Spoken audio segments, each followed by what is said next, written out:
In his rookie season of 2009, Randy Wells was nothing short of terrific with 12 wins and an ERA of 3.05. Last season, he suffered through the sophomore slump and is now looking to get back on track.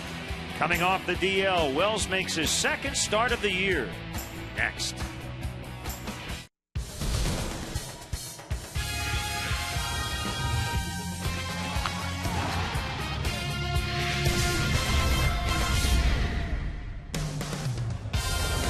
One of the great landmarks at Wrigley Field, the Harry Carey statue at Waveland in Sheffield, as the young Cub fans head into the ballpark.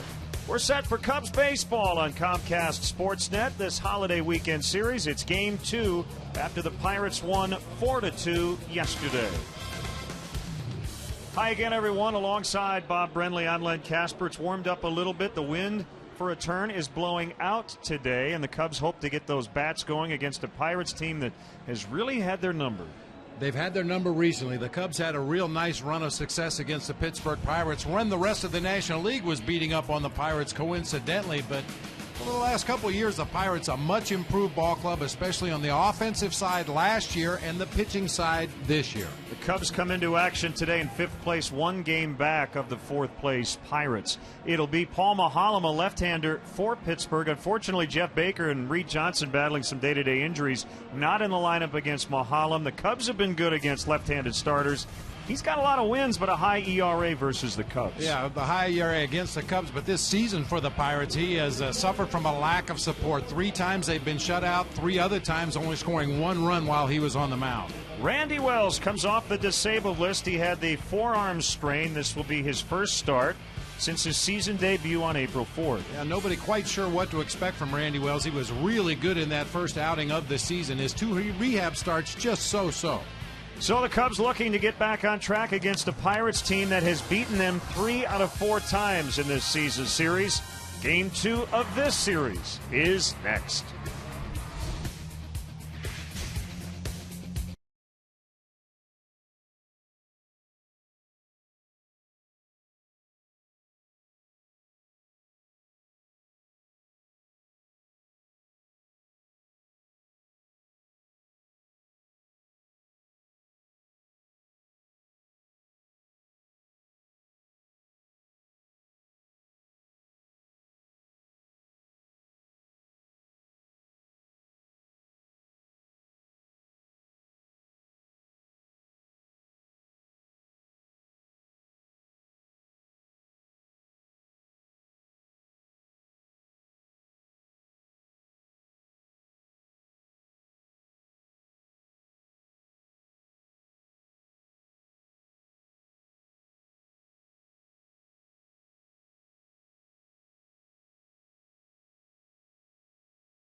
Your Chicago area and Northwest Indiana Lexus dealer, who invites you to test drive a Lexus today. Blue Cross and Blue Shield of Illinois. 75 years of being right here in Illinois means no one's closer to your wellness. Experience wellness everywhere. Subway. Every day at Subway, choose from many delicious regular footlong subs for just $5. Subway. Eat fresh. Honda. Visit your local Honda dealer today or go to shophonda.com and find great values on a new Honda. AT&T Uverse. Find out more of what's possible at att.com. AT&T. Rethink possible. And by Southwest Airlines' new Rapid Rewards. Unlimited reward seats and no blackout dates.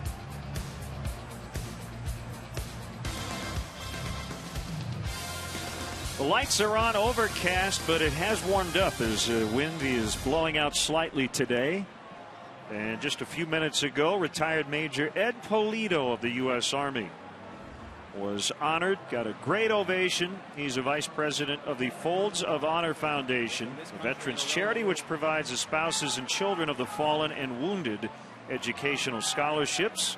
And on this Memorial Day weekend, our second flyover in as many days. It is awe-inspiring.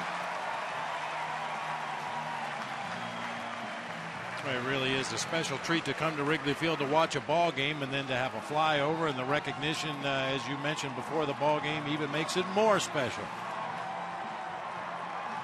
So Randy Wells back on a big league mound for the first time in almost 8 weeks. This will be just his second start of 2011.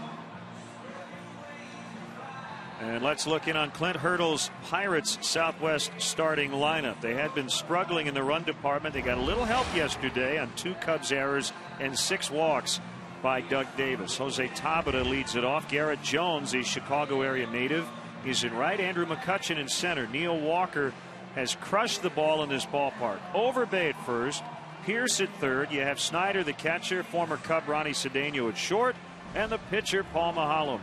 And let's take a look at the Cubs Suzuki defense this afternoon. It'll be Soriano, Campana, and Montañez across the outfield, left to right. Ramirez and Castro on the left side of the infield. Barney and Pena once again on the right side. Goyhill doing the catching this afternoon for right-hander Randy Wells. We talked about his first outing of the year against the Arizona Diamondbacks. 6 innings, gave up 6 hits and 1 earned run in that ball game. His 2 rehab outings, 1 at the A-ball level, 1 at the AAA level, a combined 7 2/3 innings pitched, gave up 12 hits and 7 runs. Gary Cedarstrom, the crew chief, who hails from Minot, North Dakota, will call the balls and strikes. Barksdale, Johnson, and Culbreth around the bases. Randy Wells, our Alexis pursuing perfection starting pitcher today, and that's exactly what he's going to do. Pursue perfection. And his first pitch misses for ball 1 to Tabata. A hit, a walk, a steal, and a run from the leadoff spot yesterday. Appeared to suffer an ankle injury as he was thrown out at the plate in the opening inning, but was able to continue on, and he's fine to be back out there again this afternoon. Casey Coleman option to AAA Iowa to make room for Randy Wells on the active roster. We're trying to get Casey straightened out. He went 2-4 with a 7.25 in 8 starts and 9 overall appearances with the Cubs. Rodrigo Lopez, who joined the roster yesterday, will take Coleman's start Monday against the Houston Astros.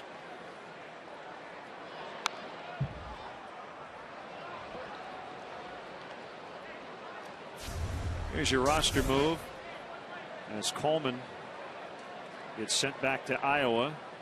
Got an out yesterday in relief. Now, part of the reason Casey Coleman opened so many eyes in spring training and at the end of the season last year was the fact that he was a strike thrower, and unfortunately wasn't able to do that with any degree of consistency. So hopefully go back down to the AAA level, find that strike zone again. In the meantime, Rodrigo Lopez will be plugged into that Monday spot. Those were his numbers at AAA for the Atlanta Braves this season.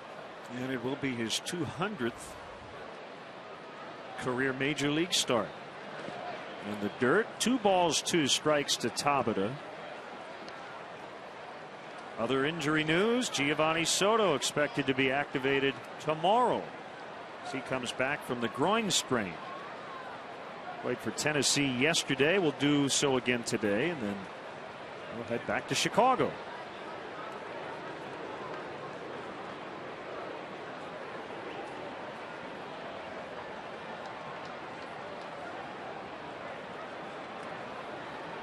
Tabata giving Wells a pretty good battle here. That one pulled foul.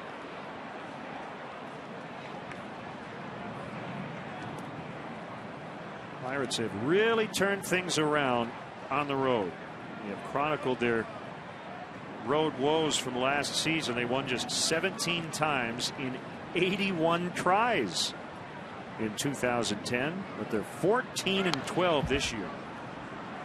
Bob, their 14th road win last year came on the last day of August. They didn't get their 15th road win until September 12th, as we sit here on May 28th. Clint Hurdle was not here. This is his first year as their manager.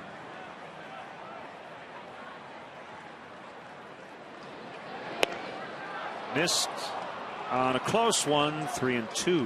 Well, Clint Hurdle has spent a lot of time at the major league level as a hitting coach, and hitting coaches will almost to a man tell you that they much prefer to be on the road. You can get a lot more work in when you're playing at a road ballpark. You get the stadium earlier in the afternoon. You bring your guys out here, get some extra work in, and I'm sure as a manager he feels the same way.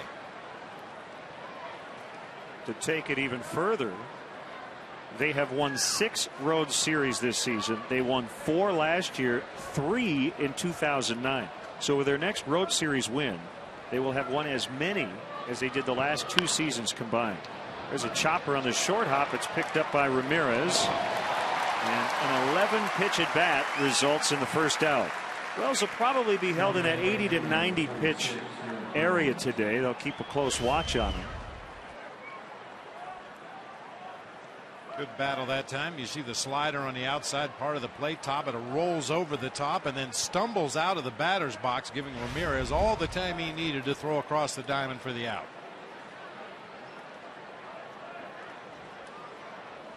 That brings up Harvey, Illinois native Garrett Jones. First action of the series. He's in right today. It was Matt Diaz against the lefty yesterday.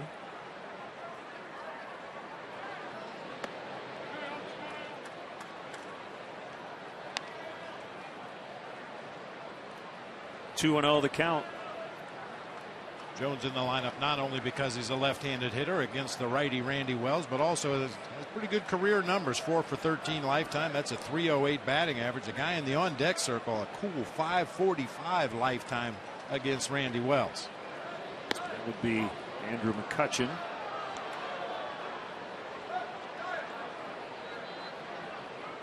Garrett Jones has taken to the road.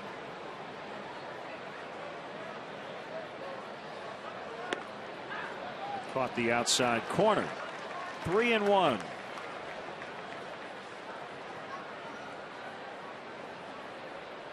.61 degrees, a southwest breeze at 6 miles an hour. But with that change in wind direction, it makes all the difference in the world. It's a very comfortable day at the moment. Especially up here in the broadcast booth. Our day is determined by the direction of that wind. If it's blowing straight in or in from right field off of the lake, we get that wind right in our face up here in the booth. But on days like this, we don't feel any wind. It certainly appears that the Pirates will maintain their patient approach. They made Doug Davis work yesterday. They took 6 walks against him in the first 5 innings, and they have not been overly aggressive early on here against a guy who may have a little rust, Randy Wells. We talked about it a little bit in the ball game yesterday, Len. I really think the addition of Lyle Overbay, you mentioned Matt Diaz coming over, 2 guys that work counts, force the opposing pitcher to throw a lot of pitches. I think that has filtered up and down this entire Pirates lineup. A much more patient approach we've seen from them this year. They're in the top 5 in the league in walks.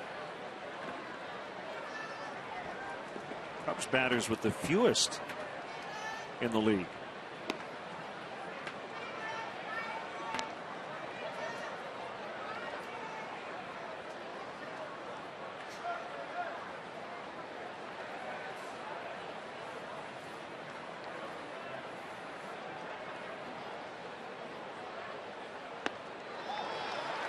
Swing and a miss. And a slider. It's a ball and 2 strikes.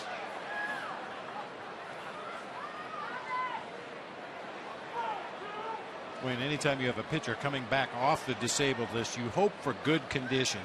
You certainly hate to see a guy coming off the DL after having some rehab starts in decent weather and then come back here to Wrigley and have his first outing be in 40-degree weather with the wind blowing in off the lake. So in that respect, a good day for Randy Wells to get back up on that bump. There goes your ride. They don't stop. They only slow down. You got to run really fast to jump on one of those birds.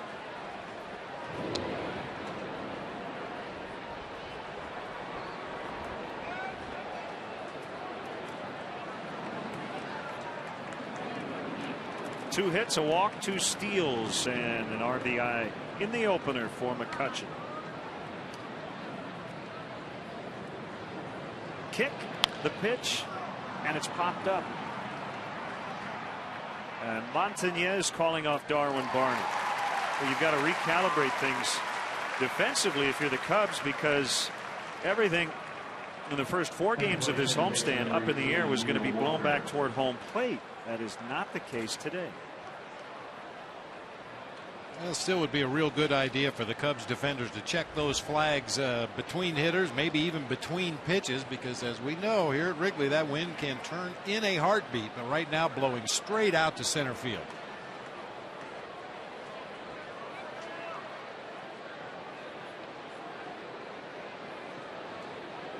Switch hitter Neil Walker snapped an 0 for 18 yesterday by going 1 for 5 with an RBI. Swings and misses.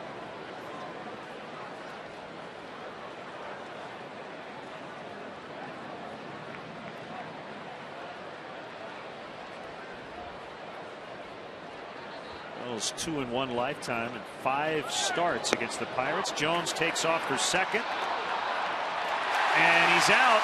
Castro applied the tag, the upper body to get him. Clint Hurdle is sprinting out to second base to argue the call by Adrian Johnson. No argument from Garrett Jones.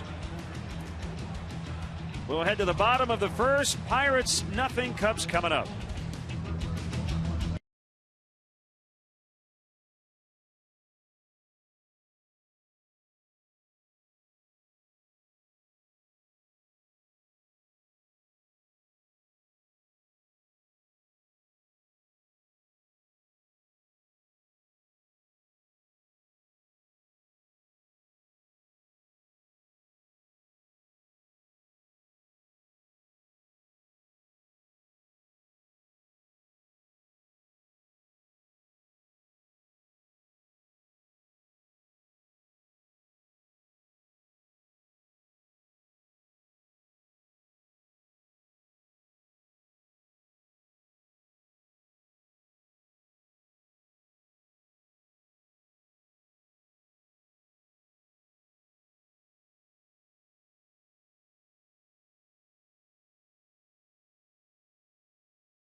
Column, Tony Campana, 3rd straight start. First time as a leadoff man. Barney, Castro, Ramirez 2 through 4. Soriano with a home run yesterday. Lou Montañez, his 2nd start of the season. Pena at first, Hill behind the plate, Wells on the mound. Take a look at the Pirates defensively. Tabata, McCutchen, and Jones across the outfield, left to right. Pierce, Cedeno, Walker, and Overbay, 3rd to 1st across the infield. Doing the catching today once again, Chris Snyder, and he'll be receiving pitches from left-hander Paul Maholm. Let the 1-7 record fool you. We mentioned in his 10 starts, the Pirates have been shut out 3 times, scored 1 run 3 other times. 13 total runs in his 10 starts this year. It's amazing. He hasn't gotten more than 4 runs in support. And as you mentioned, 6 times 0 or 1. Pretty good mix of pitches. You'll see him use his breaking ball more against the left-handers. He'll use the straight changeup more against the righties. From Greenwood, Mississippi. 28 years old. 6'2", 220. Lefty against lefty to start it. The pitch to Campana.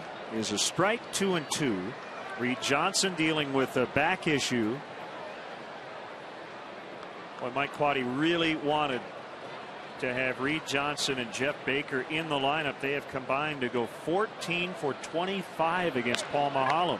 Right back to the pitcher, and Campana's out.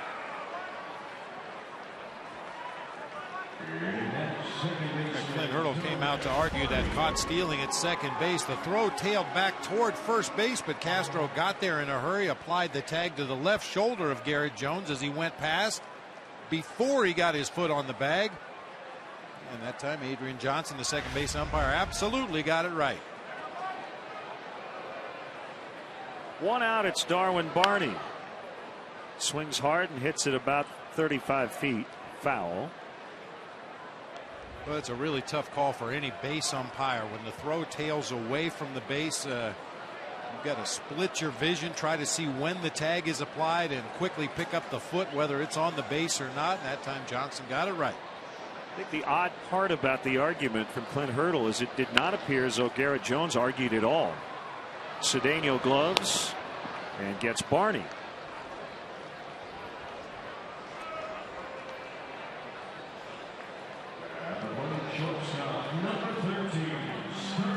It's kind of fun when we would watch Lou go out and argue a call at first base. When Matt Sinatra was the first base coach, Lou normally would go to Matt first and say, did he get it right or not?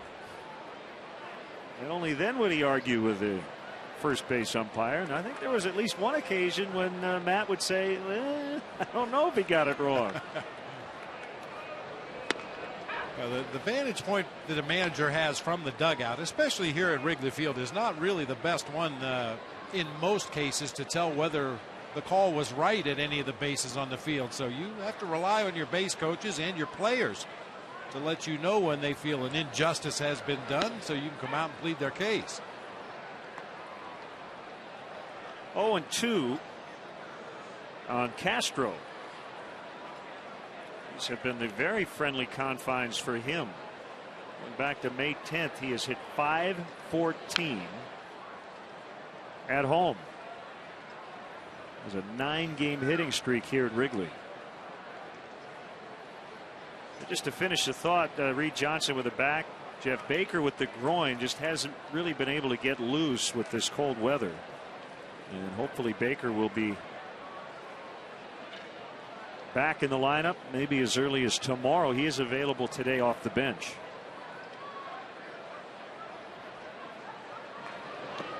Castro went. And that's the inning. A strikeout for Maholm, and the Cubs go down in order. 0-0 at the end of 1.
I'm really excited, and as unfortunate as the injury was, it kind of gives you a whole new outlook on how precious your arm is and how precious your time is here. And and this is the only place to be and the only place I want to play. So I'm going to go out there and hopefully prove my worth.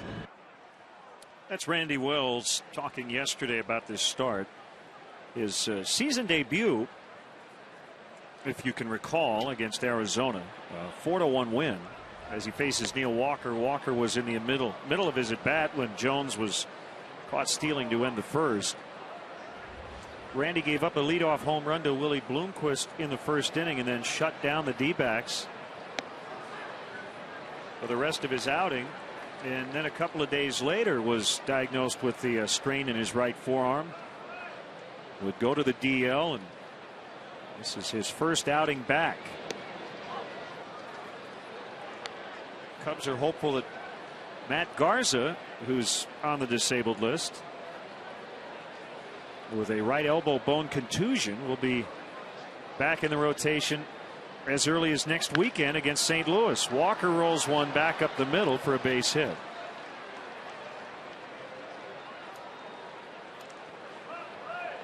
Follow all of today's stats and info in real time with Cubs in-game live only at csnchicago.com.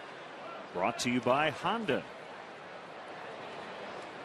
Neil Walker has now hit in all 14 career games against the Cubs. He's hitting over 400. Listening to Randy Wells talk about how much he appreciates his time now that he spent time on the disabled list. That's a common sentiment that you hear from players that are away from the lineup for any extended period of time on a rehab assignment or working out in a weight room, whatever the case may be, how much they appreciate it when they come back. There's nothing worse than the helpless feeling you get when all you can do is get treatments and sit and watch your teammates play ball and you can't do anything to help them. You don't know what you got till it's gone. It's a 1-0 to Overbay. That's low. 2 balls, no strikes. And it's amazing how quickly you're forgotten as a disabled player, because the reality for a manager and a coaching staff is you're going to work with the guys that can help you win a ball game that day. And when you're on the disabled list and unable to play, unfortunately, you're on the outside looking in. I'm sure Mike Quaddy's glad to have his right-hander back on the mound. As glad as Randy is to be there. Couldn't paint the corner. It's 3-0. Steve Pearce is on deck.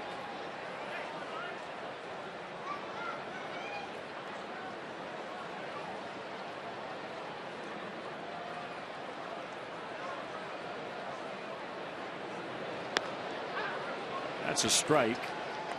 3-1.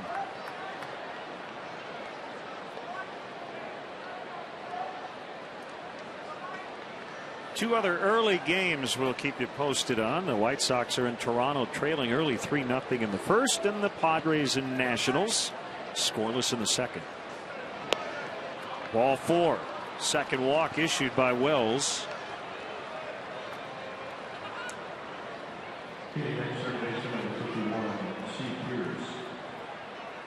Bob, this is exactly the type of inning that occasionally would give Randy Wells a lot of trouble last year. First couple of guys get on, and instead of minimizing the damage, he would give up 4, 5, 6 runs, and it really ruined his ERA, number one. But well, the year before, he just didn't seem to let innings get away from him. It's back to that inning management that we talk about. You have to understand that 2 men on, nobody out in an inning. Obviously, you'd like to put a 0 on the board, find a way to get that first out and then get a double play and get away unscathed. But the reality is, if you give up a run in this inning, that's not the worst thing that can happen. You just don't want to give up a crooked number in an inning like this.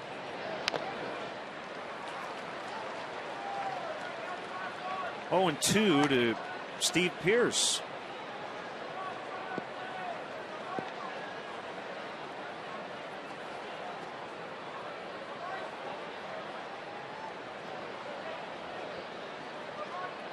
Nice crowd on hand here on this warm and overcast Saturday afternoon.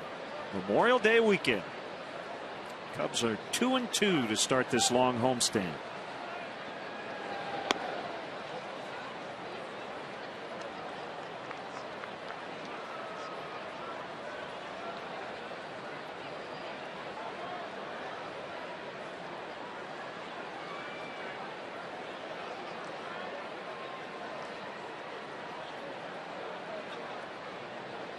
Wells is ready.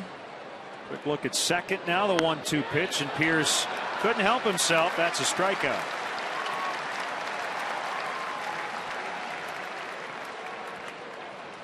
That's the difference in getting ahead in the count, where a batter has to be a little more defensive, a little more protective of that strike zone. And in some of the other at-bats where Randy Wells has fallen behind, and the hitter can really keyhole at that point. You may even take a strike if it's not exactly the strike you're looking for, but when you're in the hole with 2 strikes, you got to protect that plate.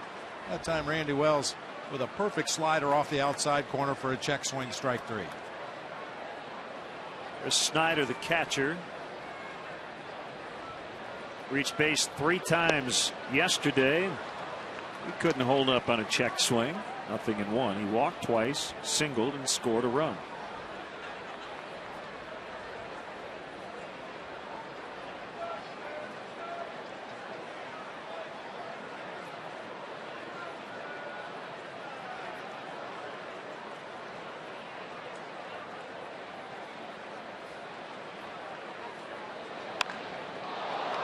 Drills that ball deep to left. Foul. I took my cue from the batter, who got about 5 feet out of the batter's box. Snyder knew it was going to be foul. It wasn't foul by a whole lot. Well, as you mentioned earlier, Len, different wind conditions today. Yesterday, that ball would have been blown way up into the bleachers down the left field line, but because the wind is blowing out today, may have helped try to keep that ball fair, but ultimately it ends up in the stands for a long, loud strike. Snyder's got a little bit of Aaron Rowan going on in his batting stance here. As you watch him, he kind of settles down like he's sitting in a chair. He's that back very straight, waggling the bat out in front of home plate as he waits for Randy Wells to deliver.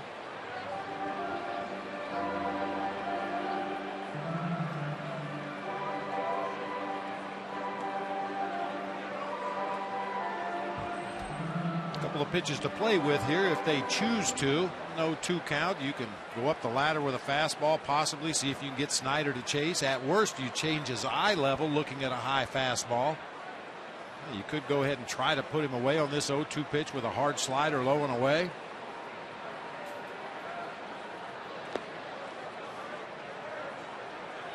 Ends up being a sinker down below the bottom of the strike zone. That's the pitch that Snyder checked his swing on the first pitch. They tried to go right back to it again, see if they couldn't get a swinging strike.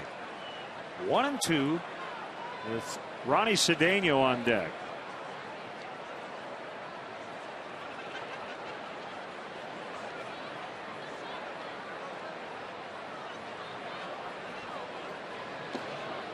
Slider in the dirt. Notice Hill did not even give him a sign. I think they knew after that mound visit what they wanted to do with the next 2 pitches. Kind of like scripted plays in football when you know exactly what you're going to run your first series of a ball game. Well, that time Coy Hill went to the mound to talk it over with Randy Wells. Let's throw a sinker away and then come right back with a slider in the same location.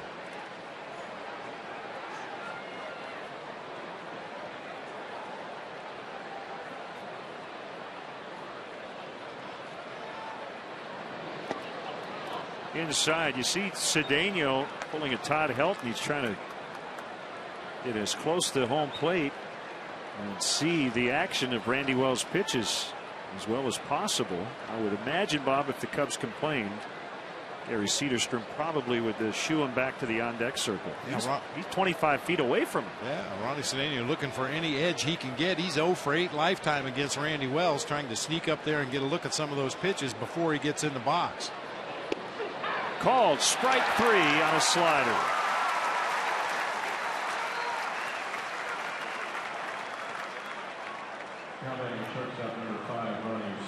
But the sliders that Wells threw earlier in the sequence were on the outside third of the plate, breaking away. This one starts on the inside corner, breaks right over the heart of the plate, freezing Chris Snyder. Looking at a called strike 3. Now, certain pitches you expect to see in certain locations. Right-handed hitters expect sliders from right-handed pitchers to be on the outer part of the plate. And when you throw that one that starts basically right at the hitter and breaks it over the inside corner, that can fool a lot of right-handed hitters.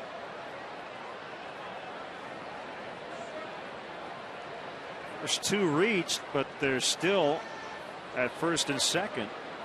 after the back-to-back Ks to Pierce and Snyder. Knocked down by Hill. 1-1.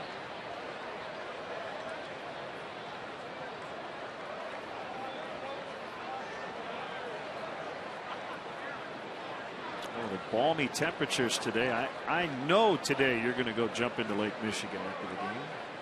Be out of here mid-afternoon. The Chicago beaches officially opened yesterday, so yeah, it's open game today.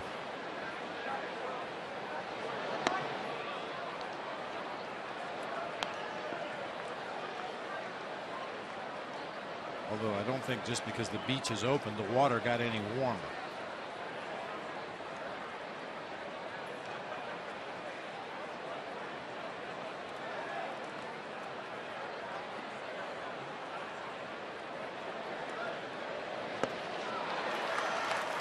Really got Cedeno to expand his zone on a 2-1 pitch. Now it's 2-2.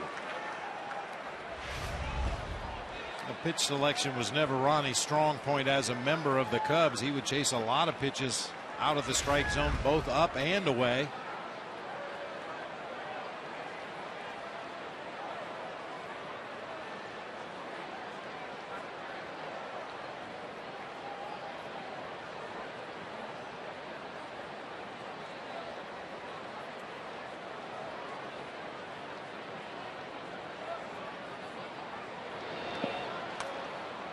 Worth another try if he'll chase one out there. See if he'll chase another one out there. But now the count goes to full. The runners will be in motion as this pitch is delivered to home plate.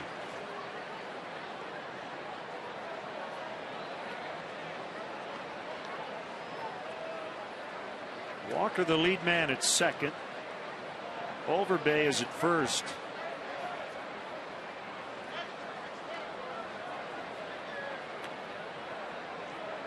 There they go. Here it is. Swing and a miss on a slider. 3 consecutive strikeouts to end the inning. We're still scoreless midway in the second.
Comcast Sportsnet as the division leading Chicago Rush take on the Tulsa Talons at the Allstate Arena. Don't miss a minute of the action. Rush Talons tomorrow at 3:30. Only on Comcast Sportsnet. Fans' best friend. No score as we get into the bottom of the second. Randy Wells has made 49 pitches through the first 2 innings.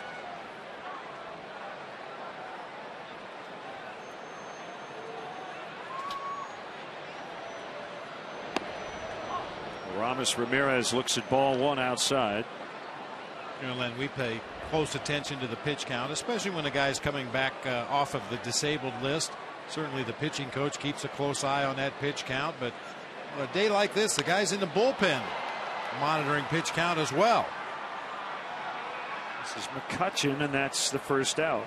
As you said, Randy Wells figures to go around 85 pitches today, so the guys in the bullpen are well aware that if he starts to approach that number early in the ball game, somebody's going to probably get up and start getting loose down there. So if you know that your starting pitcher on a given day is limited in his pitch count, that might change your preparation as a relief pitcher down in that bullpen.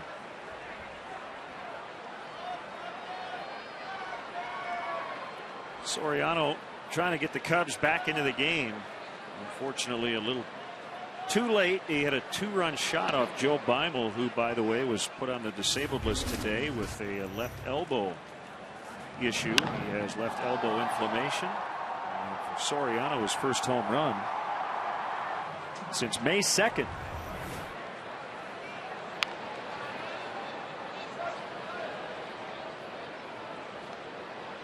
On the year, tied for the second most in the NL. Good power numbers against Mahalam in the career of Alfonso Soriano.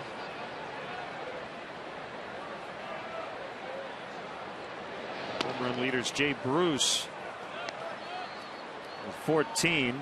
Soriano and Ryan Braun and Matt Kemp each with 12.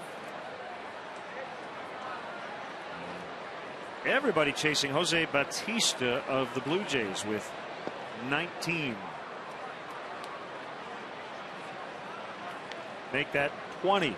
Oh, no. 3-run homer in the first inning off Edwin Jackson today. How about 20 homers and 35 RBIs for Bautista?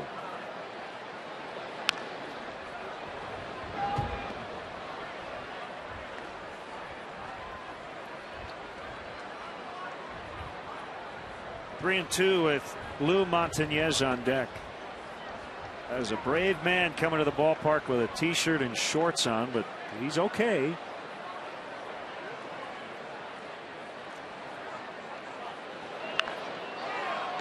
Soft liner hit right at Steve Pearce, 2 outs.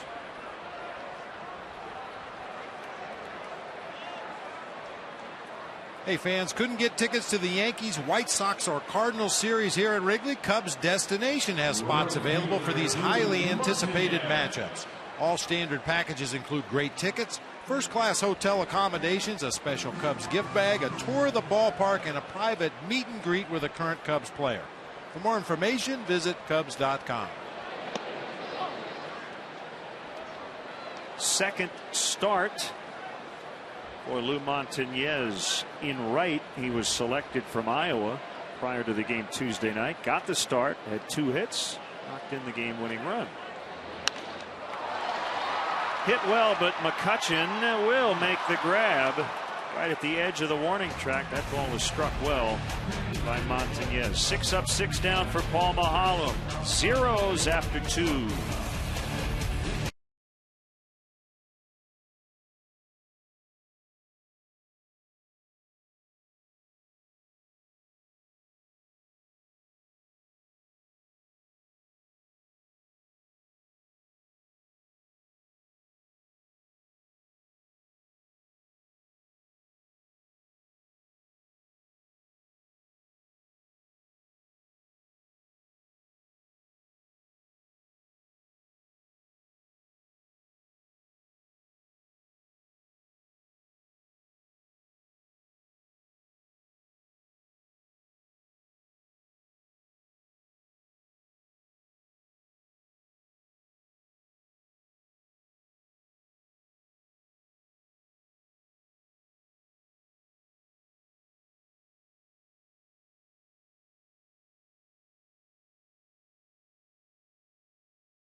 Our Coors Light freeze cam from the first inning of the ball game yesterday with runners at the corners. Neil Walker grounded to Aramis Ramirez at third place. Jose Tabata sprained his right ankle colliding with Coy Hill at home plate. As Len mentioned, he was down on the ground for quite some time but stayed in the ball game and finished. Freeze cam brought to you by Frost Brewed Coors Light, the world's most refreshing beer. We've had a few home plate collisions in baseball the last few days. The most notable, Buster Posey got run over by Scott Cousins and might be out for the rest of the year with the broken bone in his leg. We just saw the Tabata Hill collision, which didn't look to be a whole lot. But there's big guys heading at each other. And then in Houston last night, Humberto Quintero was run over by Ryan Roberts of the Arizona Diamondbacks, and Quintero has a sprained ankle. He's going to the DL.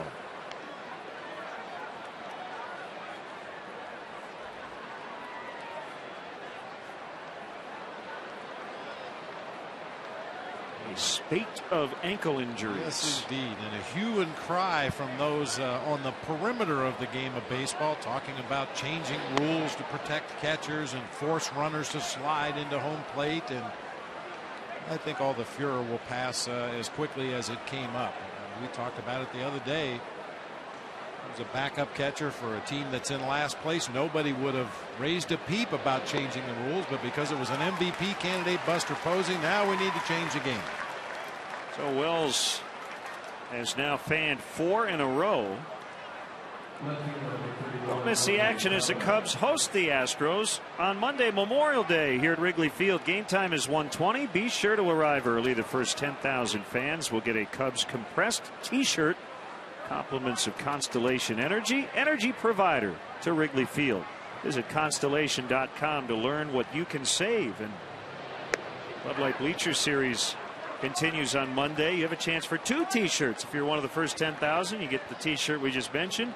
You can also get a Passion T-shirt designed by Coy Hill as part of the Bud Light Bleacher Series. And Bob and I will be in the bleachers, and the weather is supposed to really heat up. Looking forward to it. Hot.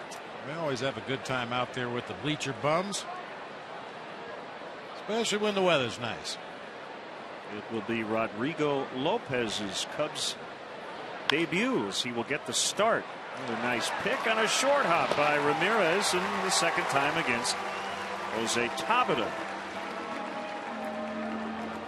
2 down.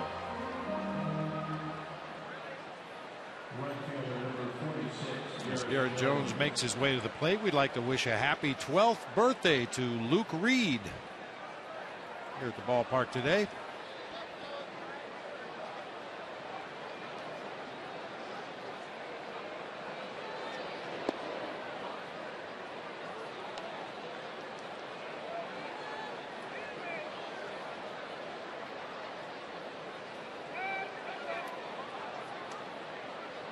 Pitch.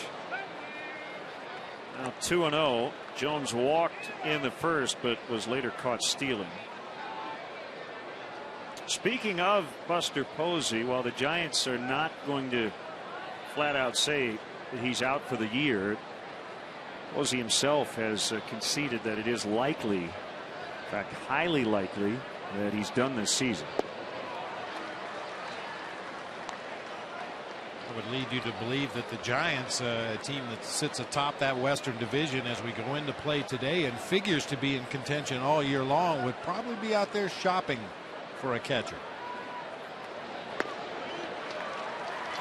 Big cut and a miss. Benji Molina has been sitting around, and I saw he was quoted the other day saying if the Giants were interested, absolutely he'd want to suit up and rejoin them. Well, I said the same thing, but I didn't get any calls. I guess Pudge Rodriguez reportedly might be available, currently with the Washington Nationals. You don't even want to catch batting practice. My standard line is I can get down into a crouch, I just can't get up out of it. I thought the word was couch. Well, I can get out of a couch to get to the refrigerator. Soriano coming over, and he has it in fair ground, and that'll end the inning. 6 in a row sent down now by Randy Wells. Middle of the third. Pirates nothing, Cubs nothing.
Provides fans with exciting new opportunities in the Bud Light bleachers this season, including free T-shirt Mondays, $3 12-ounce draft Bud and Bud Light Tuesday nights, and $1 Vienna beef hot dog Wednesdays.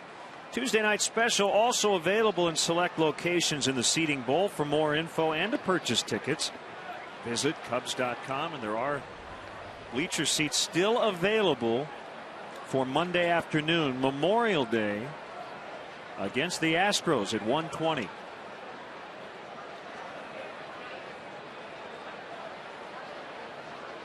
Oh, 1 from Paul Maholm to Carlos Pena, pulled foul on the ground. And we want to welcome our worldwide viewers watching today's game on the Armed Forces Network. All the men and women around the globe serving our country and protecting us abroad. We can't tell you how much we appreciate all your efforts. We're thinking about you this weekend as Pena was barely able to hold up 1-2. That top half of the third inning was right on time for Randy Wells. As you mentioned, Lenny had thrown 24 in the first, 25 in the second, got through that third inning with only 15 pitches. He's going to need to really limit his pitches over the next couple of innings to get into the 5th or 6th or hopefully the 7th inning of this ball game.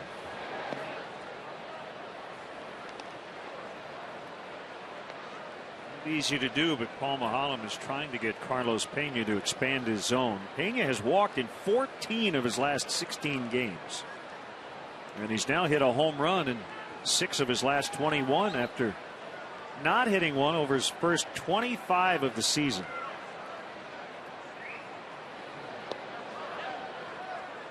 And that time he went. May have gotten a break the first time, but Field and Culbreth rings him up. Catcher number 55, We've been talking about Chris Snyder with no career stolen bases. Our AT&T trivia question: which Cub had the most at bats in the 1990s without a stolen base? 1990s. Look at the slowest Cub in the 1990s, and it is a position player. Maybe he wasn't necessarily the Not slowest Cub. Cub. Maybe he just didn't have the right situation to run over the course of 10 years. For 10 years. Hill with a 2-bouncer to Cedeno. He's out.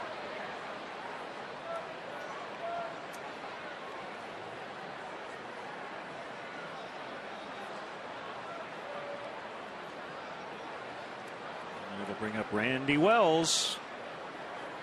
0 for 2 on the season, a career 178 hitter.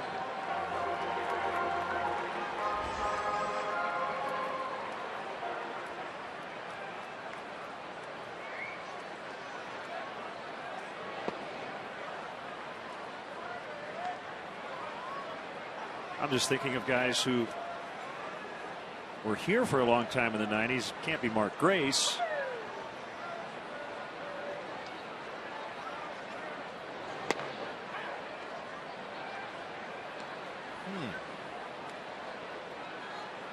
I was thinking Henry Rodriguez, but I was already blown out of the water on O. Henry.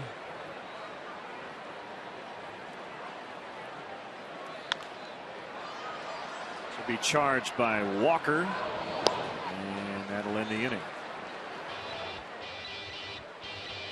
Quick 10-pitch inning for Paul Maholm. He's cruising along.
Meal from Taco Bell, open 1 a.m. or later.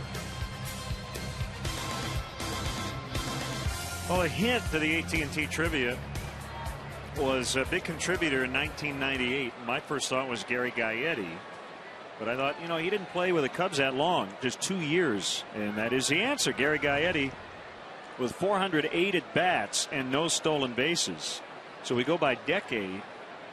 See a couple of pitchers on that list as Andrew McCutchen lines into left for a leadoff base hit.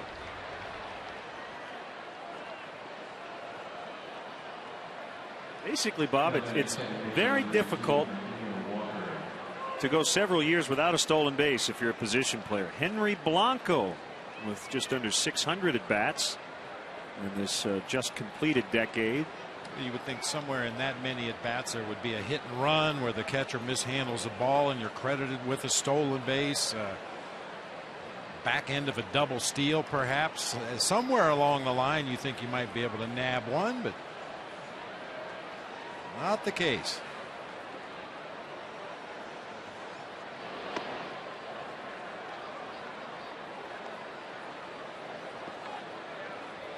Leadoff man is on.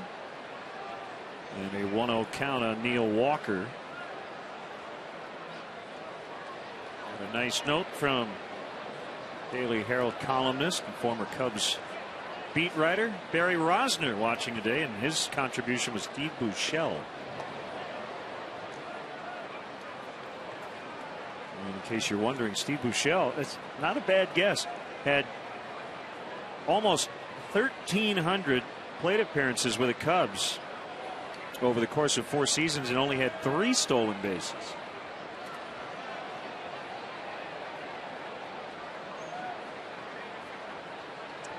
a former Pirate as well. 2-0.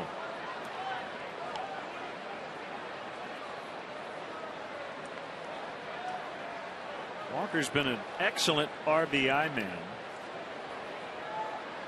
6th in the league with 85 since the All-Star break last year. Troy Tulowitzki with 91 leading the NL.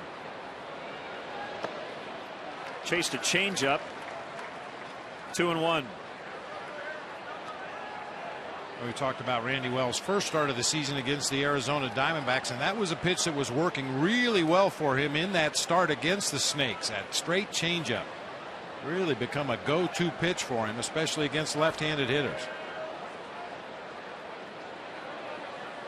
That was a pretty popular question. Tom Otis Hellman from the Cubs clubhouse just texted me that he got Gary Gaetti. Now I'm told he got it after we gave the answer, but he got it. Does that count? Well, sure. Technically. So then I've gotten every trivia quiz right over the last 6+ years after the fact. No, I'll give Otis the benefit of the doubt. Sure. He should know.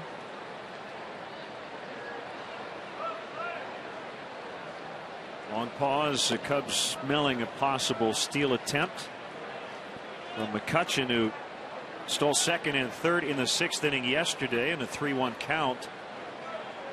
Neil Walker. And if McCutchen does run, it would be the run and hit variety. Most likely. Yep, he goes. And Walker does swing away and hits a fly ball to left. Soriano back on the warning track. And he can't get it up against the vines. McCutchen will end up at third. And it's a double for Neil Walker.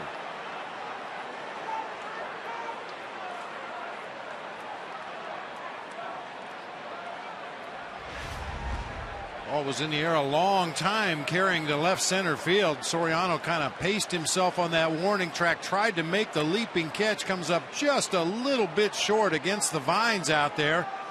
Fortunately for the Cubs, Tony Campana had hustled over from his center field position to back up the play and is able to hustle it back in before McCutchen can round third and score.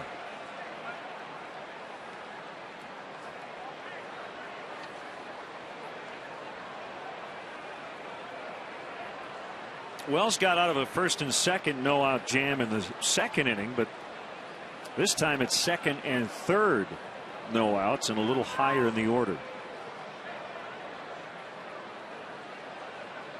Cornerman in there back up the middle as Overbay takes a fastball for a strike.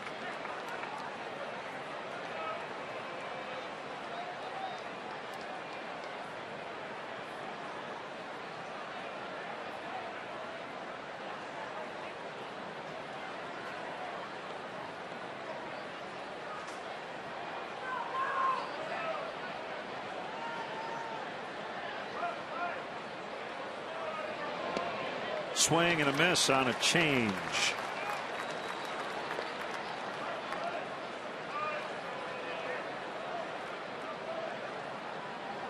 Randy Wells grew up following the Cardinals, growing up just outside of St. Louis in Belleville, Illinois.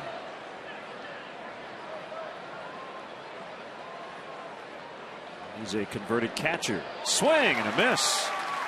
A couple of really good changeups in that sequence. One away.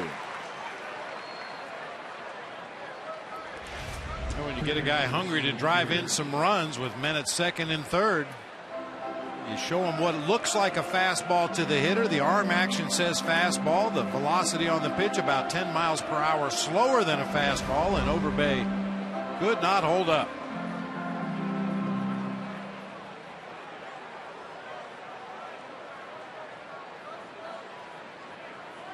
Changeup's an important pitch for Randy Wells.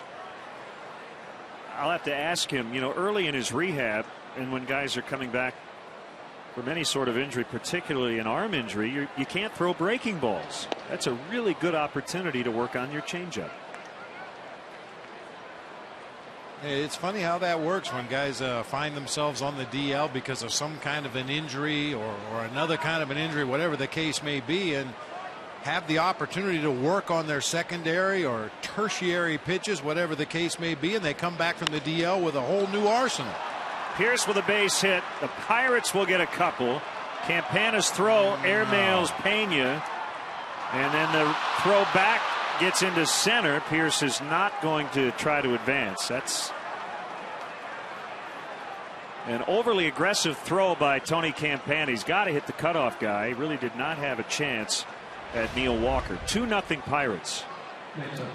Yeah, no chance to get Neil Walker, the runner at second base, on this base hit to center field. He's off like a shot. He knows where the Cubs infielders are. He realizes there's nobody behind him, so he's going to score easily. Just hit the cutoff man right there. Hopefully you get the runner advancing on to second base. Maybe you even hold him at first base, but as soon as Pierce saw the arc of that throw and realized it was going to airmail everybody, he advances into scoring position himself.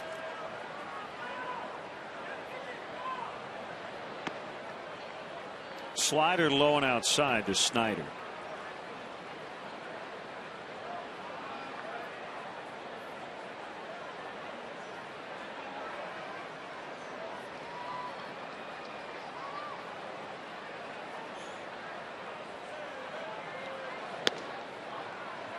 Another one outside. 2 balls, no strikes.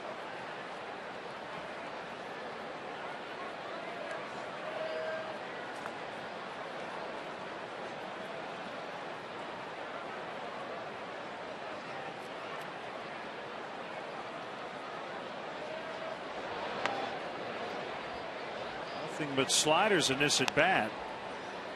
And he's taken it to a 3-0 count. Cedeno on deck.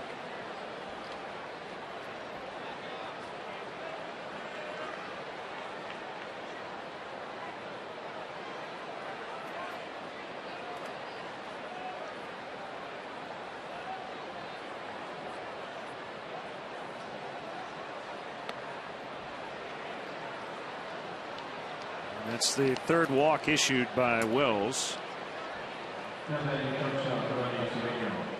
And with that, we are going to see some stirring in the Cubs bullpen. Mark Riggins will head out to the mound. Pitch count getting up into the 80s for a guy making his first start in almost 2 months. That certainly appeared to be a pitch around situation. You put Chris Snyder on base at first with 1 out in the inning and hope for a ground ball off the bat of Ronnie Cedeno to get you that double play to get out of the jam. James Russell takes the ball from Lester Strode.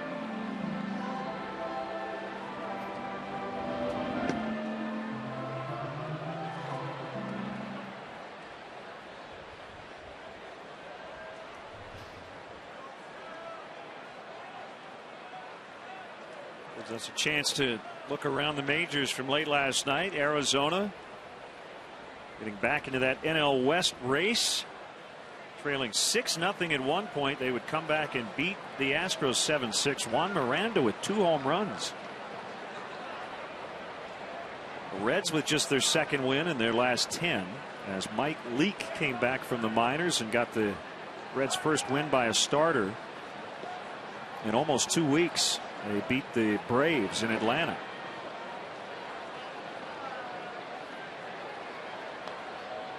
Cardinals won 10-3 at Colorado. Colby Rasmus was 0 for 20 going into the game last night. He went 4 for 5 with 2 triples and the game-winning RBI.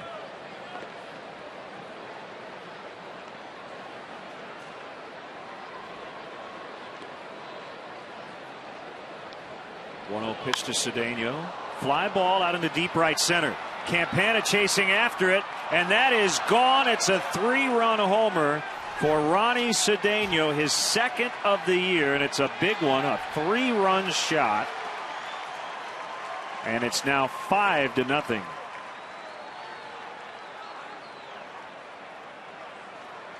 And Len, you alluded to it earlier, the fact that Randy Wells last season had a lot of problems avoiding the big inning, and here come the Buccos with a 5 spot on the board already here in the 4th inning. Slider out over the plate and up a little bit. Never really took much of the break, and Ronnie Cedeno got a lot of backspin on that drive, just able to tuck it into the front row of the bleachers.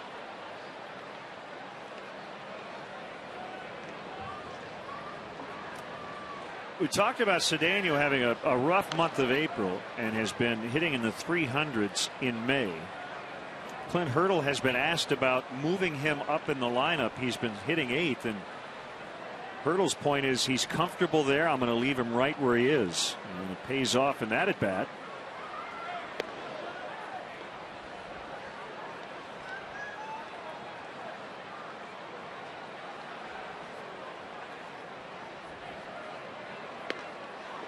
Outside to make it 2-2 on Mahalam, who not only has a 5-0 lead, but he hasn't allowed a base runner through 3. Swing and a miss for the second out.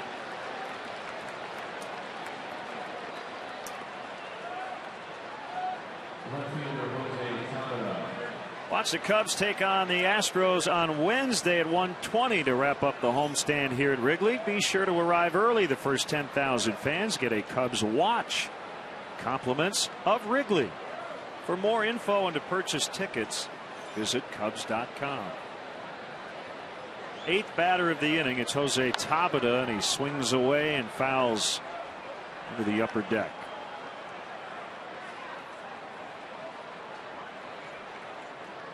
Brewers' home winning streak was snapped at 9 last night as rookie shortstop Brandon Crawford of the San Francisco Giants hit a go-ahead grand slam in his major league debut. 5-4 the Giants beat the Brewers.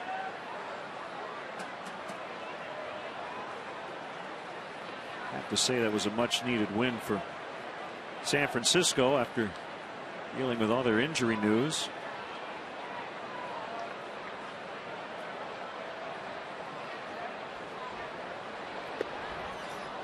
Way inside to Tabata, 1-2. Padres leading the Nationals 2-0 in the top of the 5th today. Last night, Mike Morse with a game-ending home run. The first pitch of the bottom of the 9th to give the team from D.C. a 2-1 victory.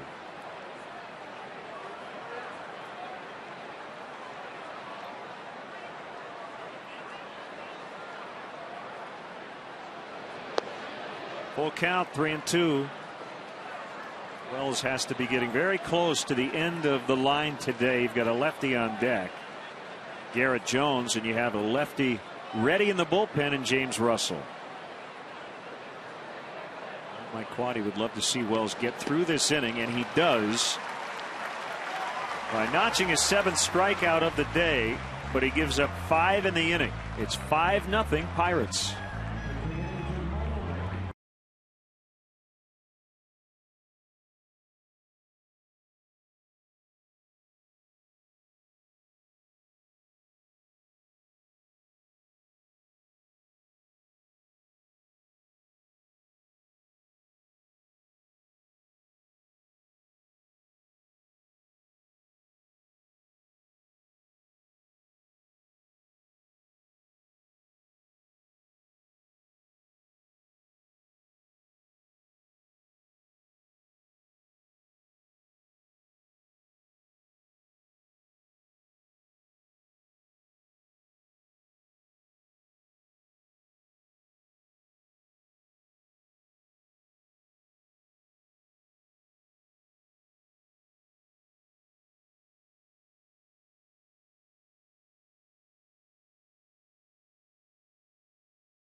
Doing a great job. They've had a challenging week with all the rain, but the field is in wonderful shape. Brandon Wood is in for Steve Pearce, who gave the Pirates a 2-0 lead and would later score on the home run by Ronnie Cedeno. So if there is an injury, we will update you as soon as the Pirates update us. All right, I got some good news for you, Bob. Bring it on. Okay. The Cubs are hitting .309, which leads the majors when they face a pitcher the second time around.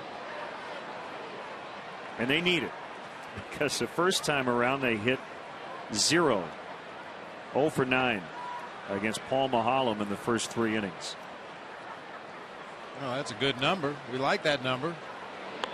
Bunted by Campana, and Maholm will get him.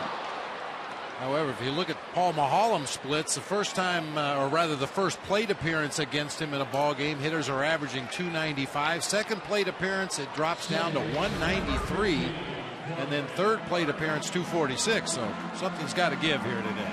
And you mentioned in his first 10 starts they had given him just 13 total runs in support while he's been on the mound. Well, he has 5 today.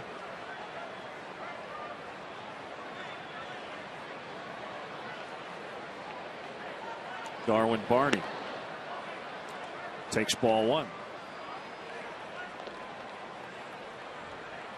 James Russell back up in the bullpen. We will undoubtedly see him work in the 5th inning. Randy Wells, 4 innings, 5 hits, 5 runs, made 92 pitches in his return from the DL. I remember Dustin Mosley was getting no run support and still isn't.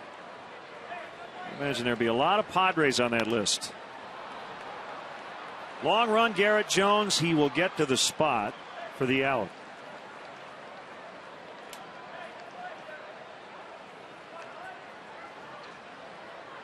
Shortstop number 13, Scott Castro.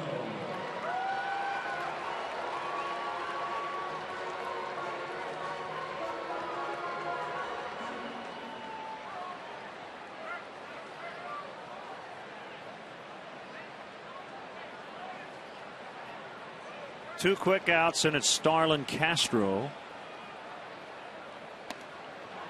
And he takes ball 1.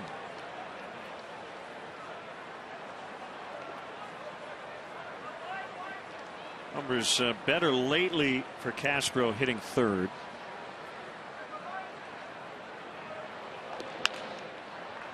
It's a ground ball to Cedeno. He bobbles, throws, and still has time. Maholm has faced 12 batters. He has retired all of them and has a 5-0 lead as we head to the 5th.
$653 if you are the 500th texter. You could win 5 $5 footlong subs from Subway.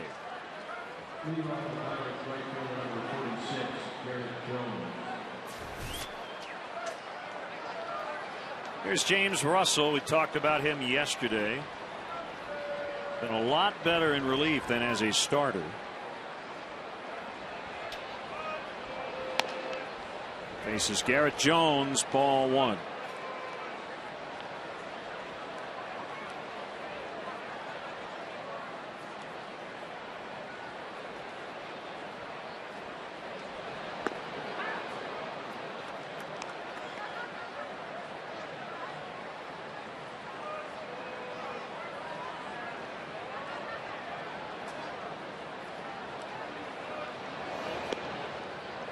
Slider missed low and away, 2-1.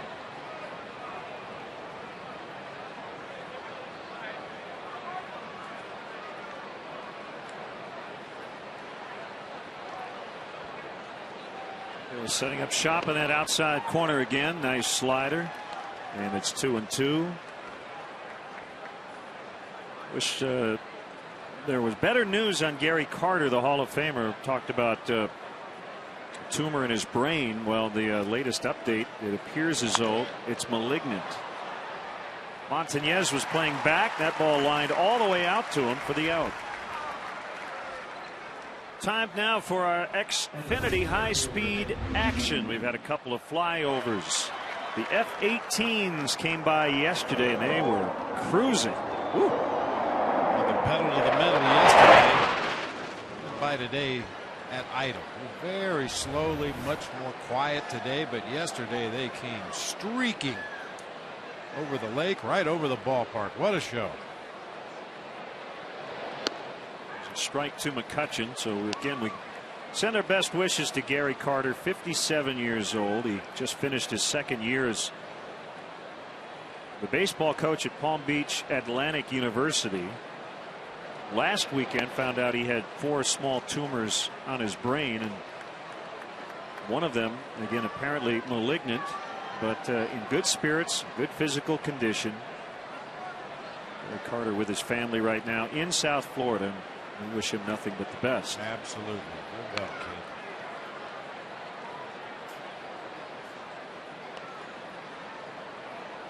Just saw Josh Tolley with the Mets. His first minor league manager was Gary Carter with the Gulf Coast Mets back in 2005.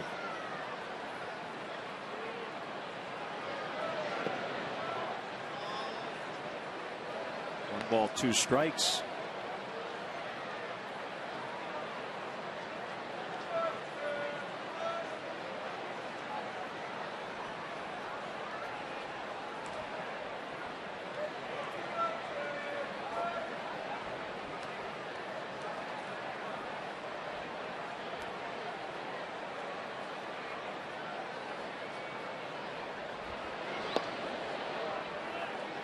Two on McCutchen, who started the 5-run fourth with a leadoff single.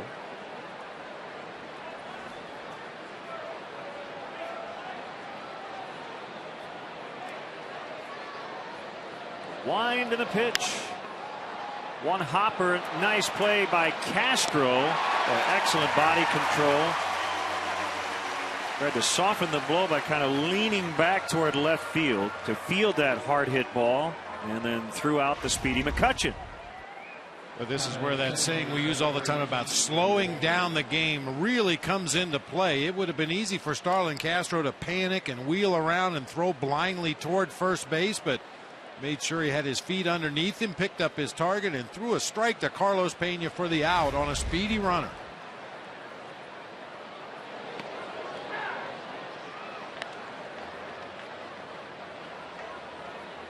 Big day for Walker, starting to heat up again after a slump. 2 for 2 with a double and a run.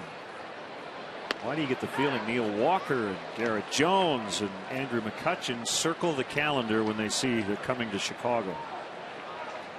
Well, we know why. But players know when they've had success in a particular ballpark or against a particular pitching staff in the past. Little chopper's going to roll foul down the third base line. We talked about Jeff Baker and Reed Johnson and their numbers against Paul Maholm, and believe me, those two guys are well aware what they've done against the Pirates left-hander in their career, and I'm sure they were biting at the bit to get back in that lineup today, but those nagging day-to-day injuries just keep them out of the lineup, even though they know, and Paul Maholm knows, the kind of success they've had in the past.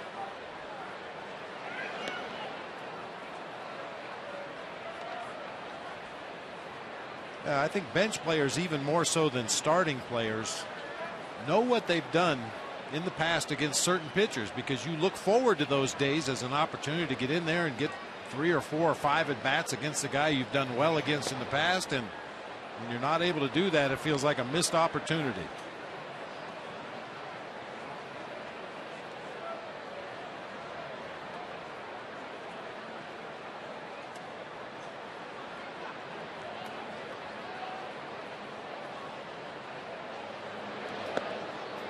After an 0-2 start, it's full at 3-2.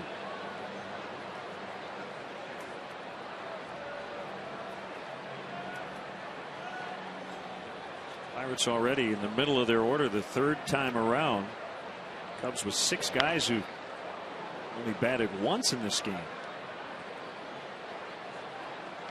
It's the equivalent of the time of possession in football. And the Pirates have had the time of possession, so to speak, in this game, big time. And spent a lot of time out on defense behind their starter Maholm.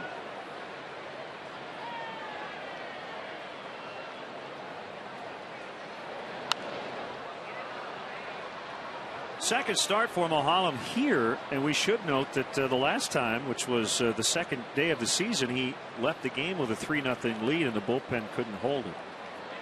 Cubs came back and won 5-3. To go along with the lack of run support, he's had the bullpen blow a couple of games for him that he appeared to have in hand. Soriano makes a catch, and that ends the inning. James Russell out of the bullpen with a 1-2-3 fifth. 5-0 Pirates.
Cap, thank you. Paul Maholm perfect through 4 with a 5-0 advantage, trying to grab just his second win of the season. 1-0 pitch to Ramirez, lined to Garrett Jones.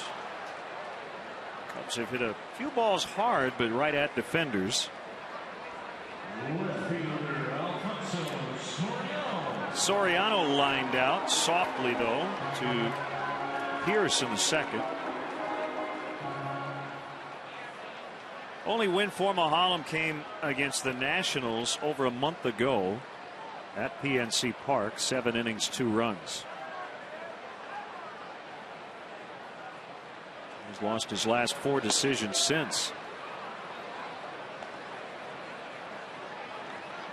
Wonder who he's rooting for. Good looking shirt.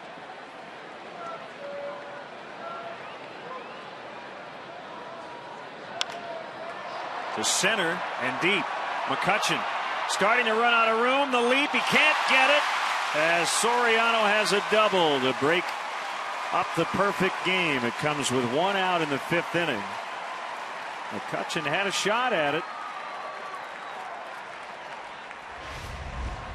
Looked like McCutchen mistimed his jump a little bit out there in center field. Boy, Alfonso Soriano on pitches down. He gets the barrel on it as good as any hitter in baseball. That pitch down below the knees, out over the plate. McCutchen with the leaping attempt against the vines in center field. The Cubs have their first hit. First base runner of this game.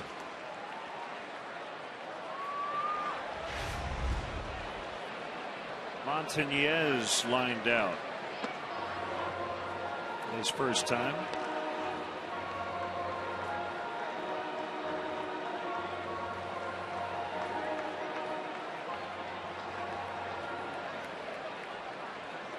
Just got an update. Steve Pearce left the game in the middle of the 4th inning with a sore right calf. They're already without their normal everyday third baseman Pedro Alvarez, who's on the DL. And a quad injury.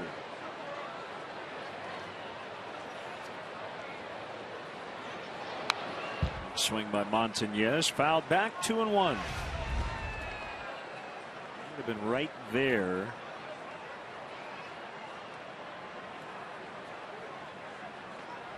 Slide into second base.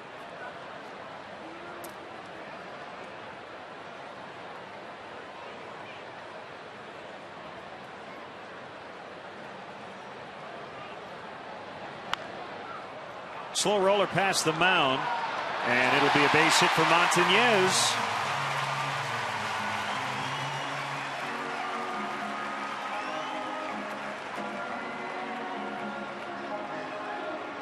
We know from his time with the Cubs that Ronnie Cedeno can make the occasional spectacular play, but he really uses poor judgment on when to go to the bare hand and when to use the glove. He had a lot more time than he thought on this play. Could have gloved and thrown to first for the easy out, but tries to make the spectacular barehanded play. Comes up empty.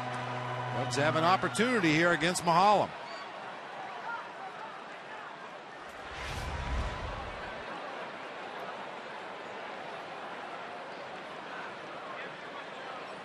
So Mahalam retired the first 13 batters. He's since given up a double and an infield single. And here's the pitch to Carlos Pena, tapped foul.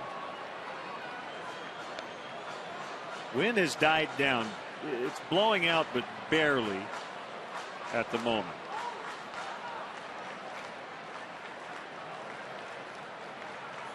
Flags on the roof are not moving at all.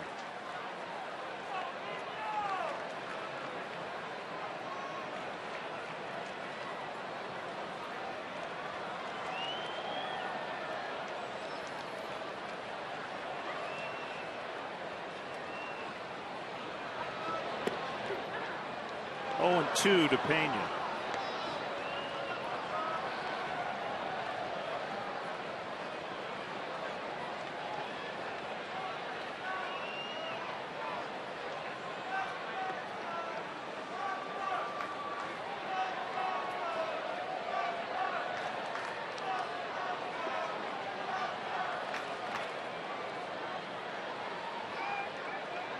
There it is.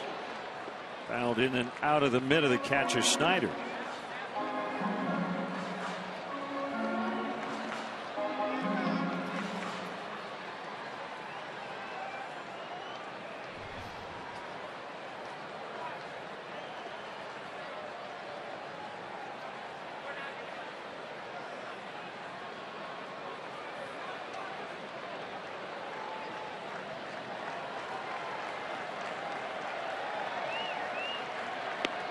And he got him. That's a big strikeout for Mahalam. Out number 2.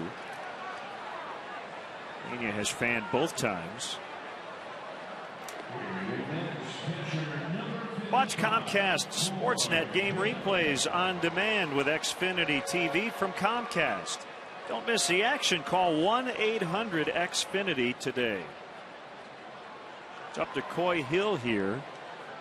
Everybody back on the infield. You've got the first baseman Overbay holding on Montañez. Pretty straight up in the outfield.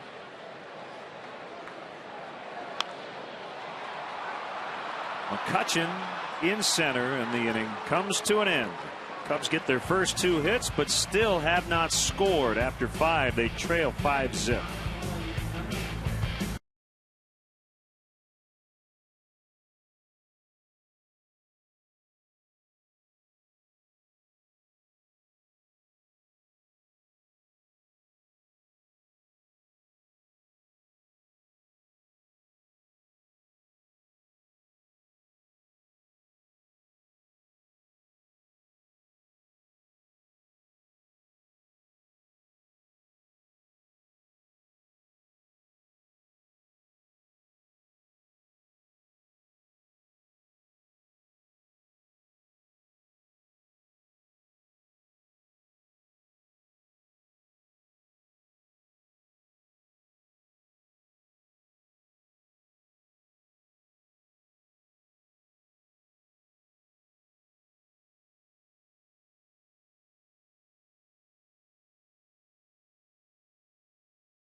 Chicago Tribune live on Comcast Sportsnet. Tribune writers, sports stars, and celebrities join host Dave Kaplan to discuss the day's hottest sports topics and set the table for the night ahead. Chicago Tribune Live, presented by Captain Morgan, weeknights at 5:30 on Comcast Sportsnet, fans' best friend.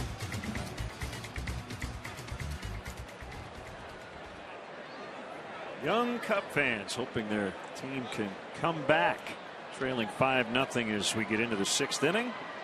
Speaking of young Cub fans, the newest Cub fan born yesterday, Nathan Douglas Royal, son of Kenny and Jill Royal of Palatine. Big Cub fans, congratulations to them. And welcome to Nathan Douglas.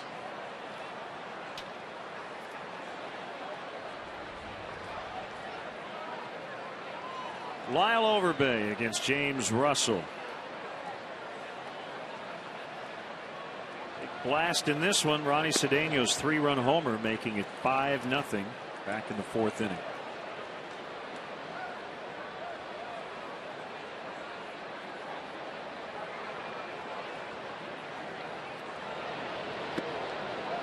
Overbay started his career in the Diamondbacks organization.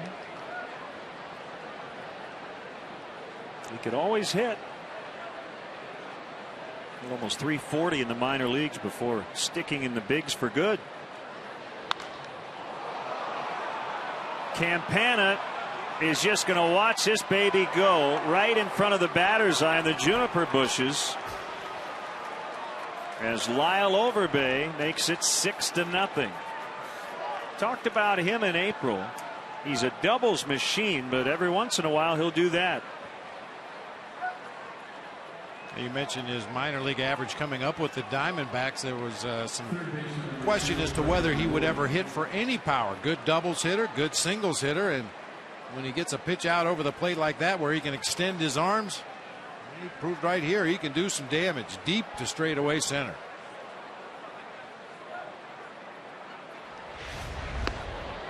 I think, Len, if a guy comes up through the minors and he proves he's a good hitter, has a good eye for the strike zone, will take his walks and can hit doubles, I think with more experience you learn when to pick your counts to go after a ball.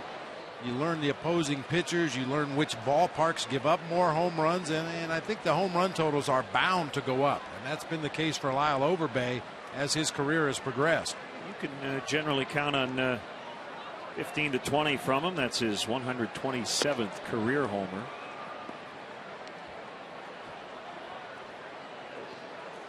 Everything can probably be taught at some point, but there are certain things that if they don't come early, they probably don't come. It's probably strike zone judgment. Brandon Wood skies into center. Campana will get this one for the first out. We have seen many examples of power coming later. Jose Bautista. Pretty good example. How about the ability to hit the ball the other way? It's a lot easier. I remember a 20-year-old Miguel Cabrera and Derek Lee when he was a young hitter. They hit just about everything to right and right center. And they eventually learned to take that pitch on the inner half and turn on it for power. Well, you'd rather have the opposite field stuff early. Because if you're a dead pull hitter early in your career, I think it's a lot harder to go the other way. Absolutely. Just like we talk all the time about a guy maybe that's a little hyperactive for the game. You'd always rather calm a guy down than try to jack him up. This one will go for Snyder. Third homer for the Pirates today. 7-0.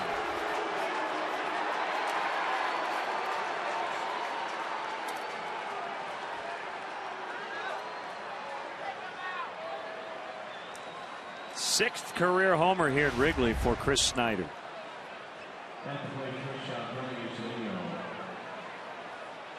Just a high fly ball that continued to carry to straightaway left field. Off the bat, I wasn't sure if he had enough of it, but once it landed, I knew he did. James Russell now has surrendered 9 home runs this year in just over 31 innings of work.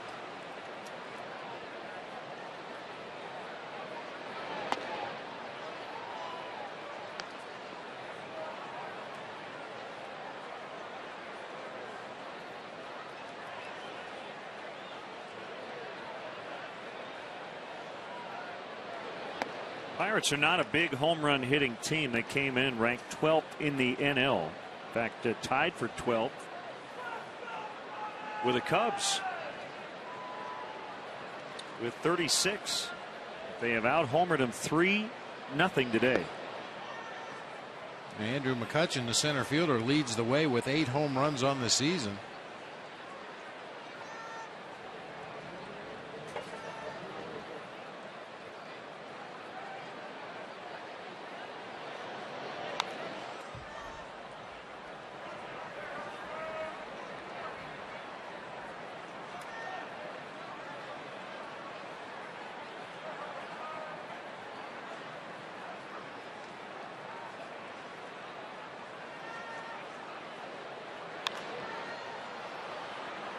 Montañez and right. 2 down.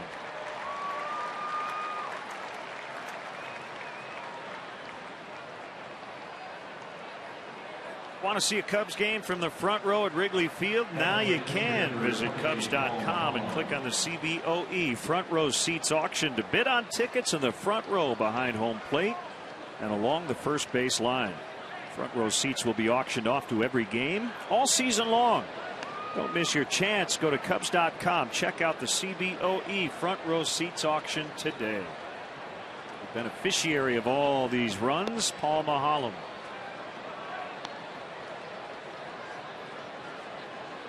Maholm also the beneficiary of an over-eager Cubs offense in this ball game today. Cubs hitters averaging just over 3 pitches per plate appearance against Maholm in the game today. How about the only negative line for Maholm is he has struck out all 3 times at the plate, but he carries a 7-0 lead to the bottom of the 6th.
Live soccer only on Comcast Sportsnet as a Fire try to shake things up with the San Jose Earthquakes live from Toyota Park.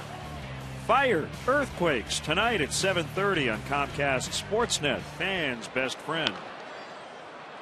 Pinch hitter Kosuke Fukudome swings at the first one and grounds out to Ronnie Cedeno.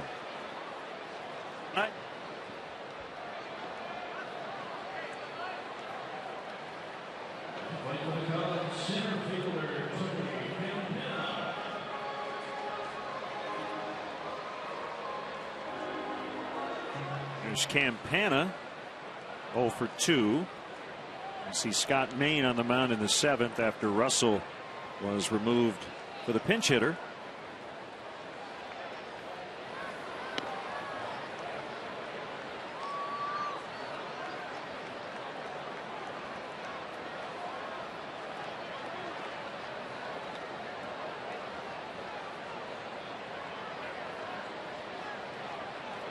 Too bad we don't have the lightning and the hurricanes before the fire and the earthquakes tonight.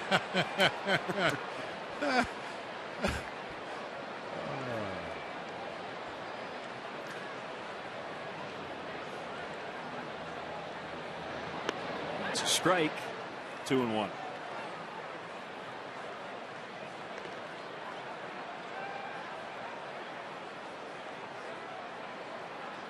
Wood plays in at third. So does Overbay at first. You have to against Tony Campana, who's already tried to reach on a bunt.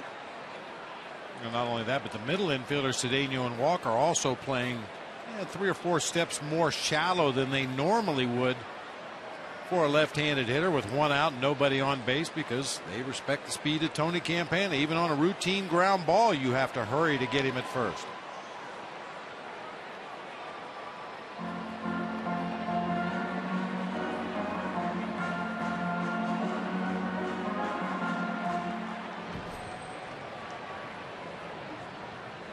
Scott Main, hard-throwing lefty. Campana leading off for the first time as a big leaguer here today. Swing and a miss. He got him. The 4th strikeout for Mahalam. As Bob mentioned, the Cubs haven't worked a lot of deep counts. 1, 2, and 3 pitch at bats in this ball game. Certainly that speaks to Mahalam throwing a lot of strikes. You just like to see more consistent contact if you're going to attack that early in the sequence.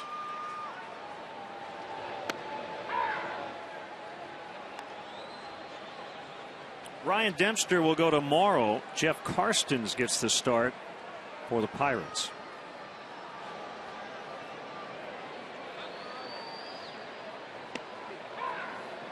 Backdoor curveball, 0-2. Mahalam has pretty much done whatever he has wanted and needed to do on the mound today.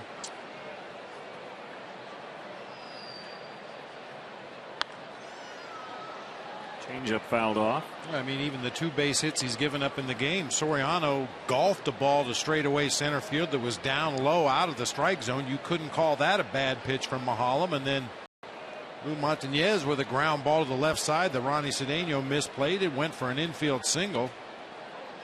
He hasn't made many mistakes in this game at all today.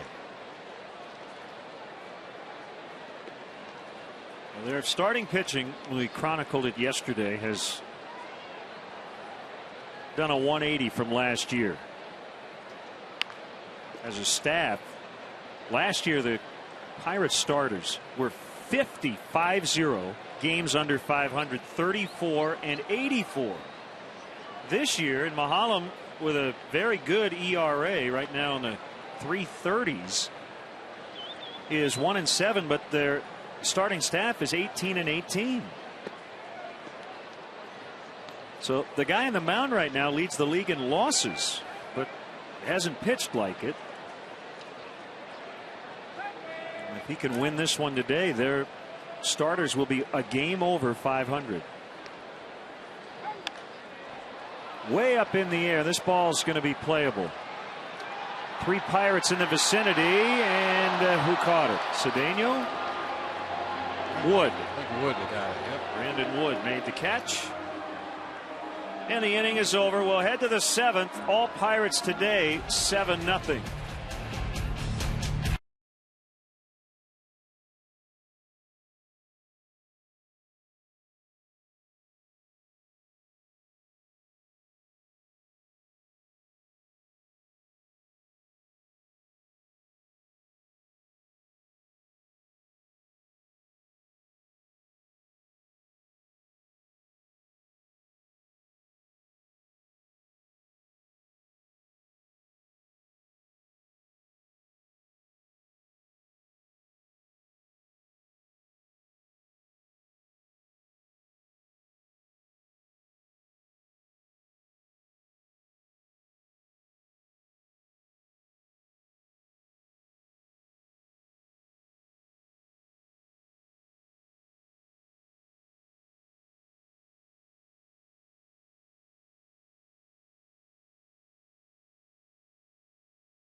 Look at more than 97 years of history in this legendary ballpark. Guided tours may include visits to the press box, clubhouses, and dugouts, as well as a chance to actually step on the field. For more information or to purchase tickets, visit Cubs.com. Tour sizes are limited and sell out fast, so get your tickets today.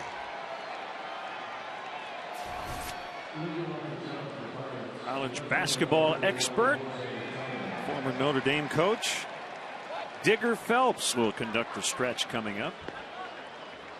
And Scott Main will get the 7th.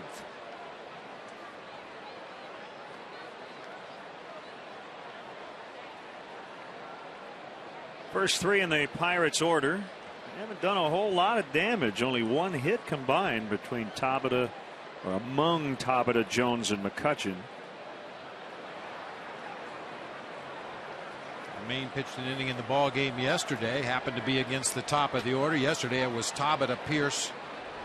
Actually, Tabata, Wood, and McCutchen. 1-2-3 inning.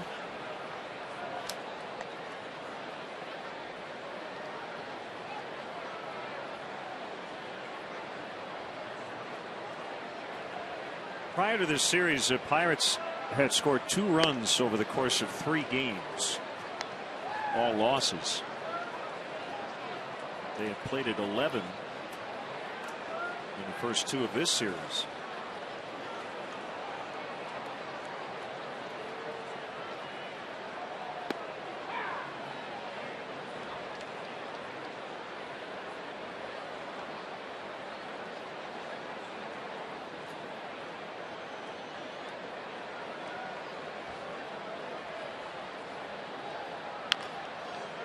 Ground ball foul.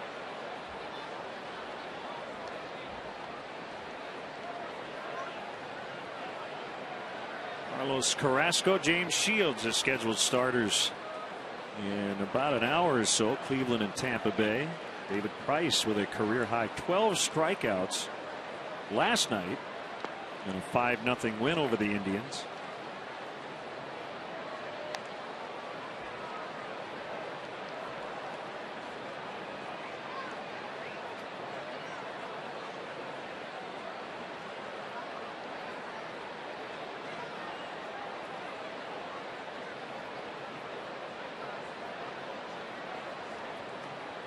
See Laura Ricketts at the ballpark today, and her brother Todd, Cubs board members,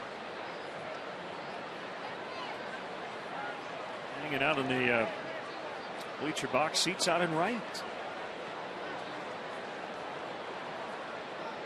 3-2 to Tabata. Lefties on the mound up the shores of Lake Michigan. Jonathan Sanchez and Randy Wolf, Giants and Brewers, later today.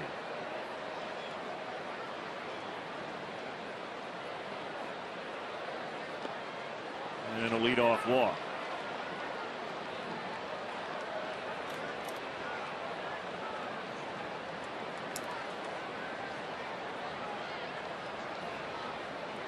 Well, then we were talking about that Pirates pitching staff, and basically it's the same cast of characters they had in place last year. The big difference, I think, is the pitching coach, Ray Searage, not taking anything whatsoever away from Joe Kerrigan at all. But sometimes a pitching coach has different terminologies or different ways of teaching his ideas of pitching, and some guys just click better with a pitching staff than others. So you would have to give a lot of the credit, at least on the surface, to the new pitching coach, Ray Searage. He took over last year on an interim basis, was named the full-time pitching coach in November for the Pirates, and the way this staff has responded, you'd have to say that he struck a nerve with some of these guys. Yeah, Searage and their minor league pitching coordinator, Jim Benedict, in particular, totally reworked the delivery of Charlie Morton with amazing results to this point. He has become a sinker ball specialist. Cubs will not face him in this series. As Jones pops into short left, it'll be Soriano to make the grab. That's a first out.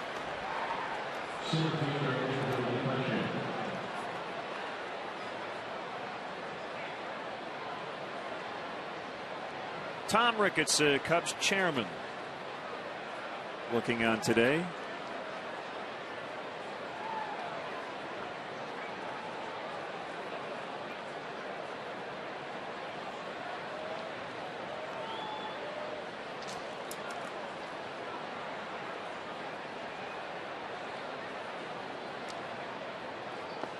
Low and inside. 1 ball, no strikes.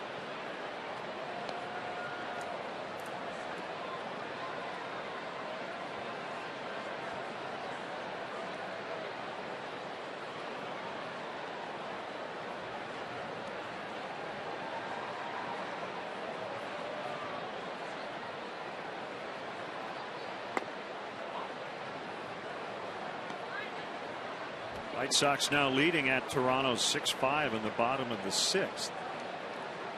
Brent Lillibridge with a home run.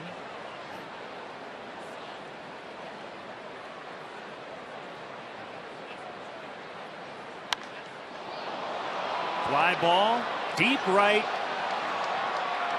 gone. A 2-run homer. Andrew McCutchen, his 9th. Home run number 4 for the Pirates today.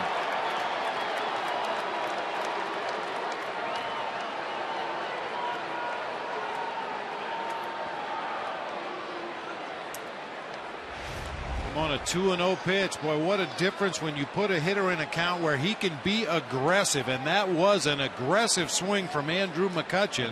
A little bit tardy on the Scott Maine fastball, but still got the barrel of the bat on it, and the way the ball is jumping today, no doubt about that one.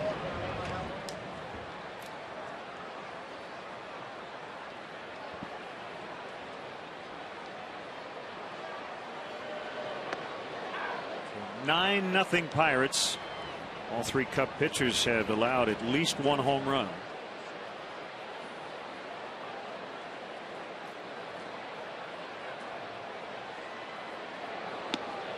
Way outside, a ball and a strike to Neil Walker.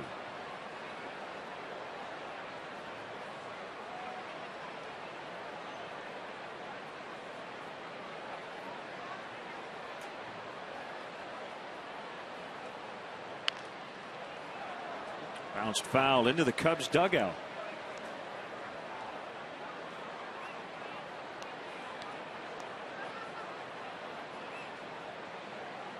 How about Tim Wakefield? He won again last night, the 195th win of his career. Boston has won 12 of 14, 6-3 the final at Detroit. And I'd say Carl Crawford is comfortable in a Red Sox uniform. Took him a while, but he's 9 for his last 12 with 2 homers and 7 RBIs. Yeah, sounds like a comfort zone. 9 for 12. Well, they get him going. Look out. They have already scored 34 times over their last 3 games. And they're in first place in the American League East after starting the year 2-10.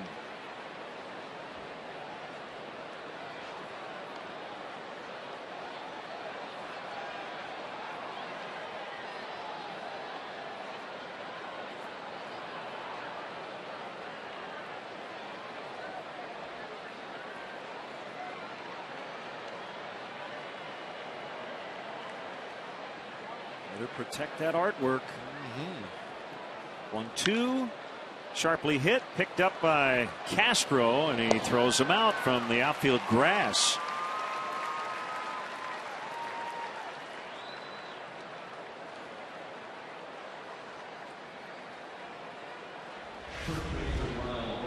Another example of Starlin Castro slowing the game down. Hard hit ball backing him up into shallow left center field, but gathers himself, gets his feet underneath, picks up his target. Another strong throw for an easy out at first. An easy out on what was not an easy play.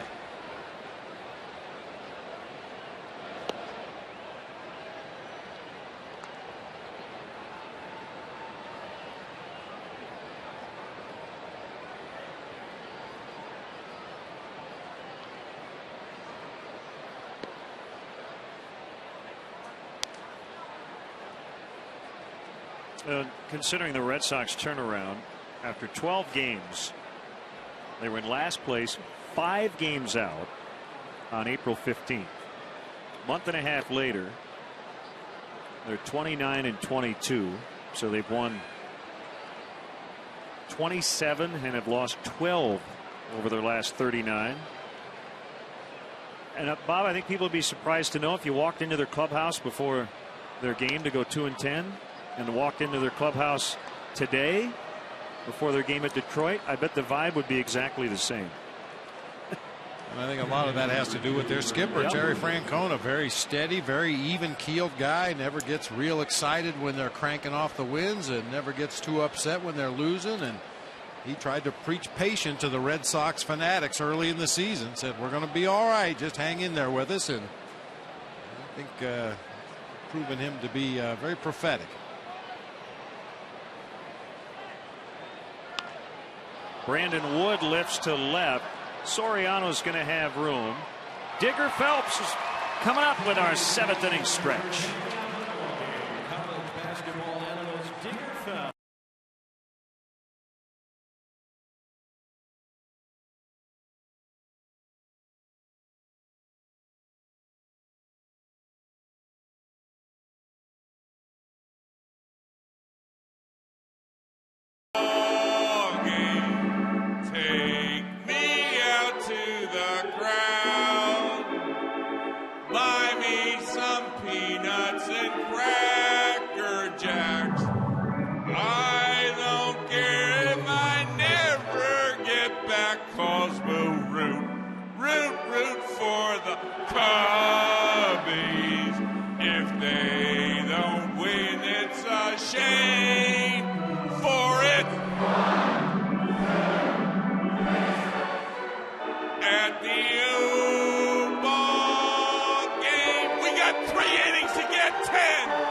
Get it going.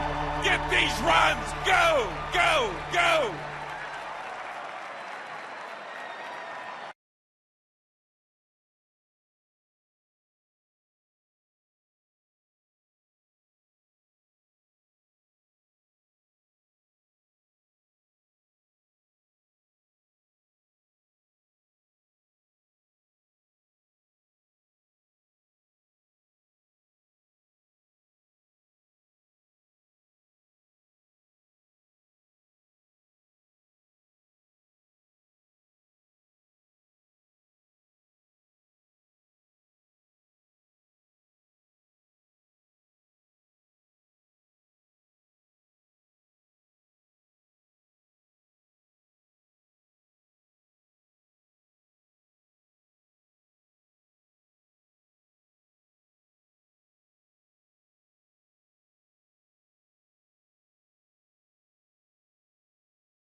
College basketball analyst, former Notre Dame coach.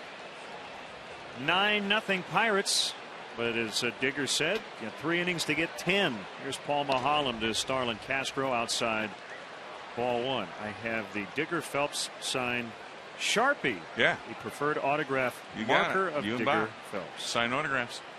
Thank you, sir. You know, Bob, you know that you need some spark to light the fire, man. It's got to be shut out and get things. You need a game to get Mo going. And, you know, you got June, July, August, September. Anything can happen. You know that, Bob. You've been there. Oh, sure.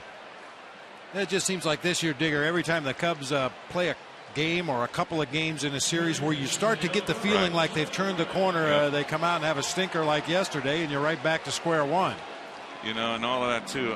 It almost comes down to where there's got to be a few clubhouse meetings without management around, and guys have got to get on each other about staying focused. Ramirez drills it out into the gap, and it will be run down on an excellent catch. Boy, they must have heard I was going to be up here. They want to get me out of here. Garrett Jones.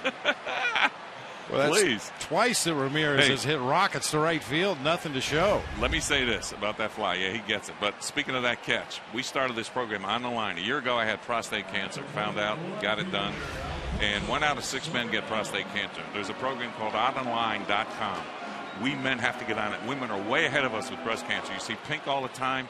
Blue is the color, believe it or not, for prostate cancer. 1 out of 6 men get it. It's a question when you're going to get it. So go ontheline.com and cover all this cancer stuff. We got to play catch up to the women with breast cancer.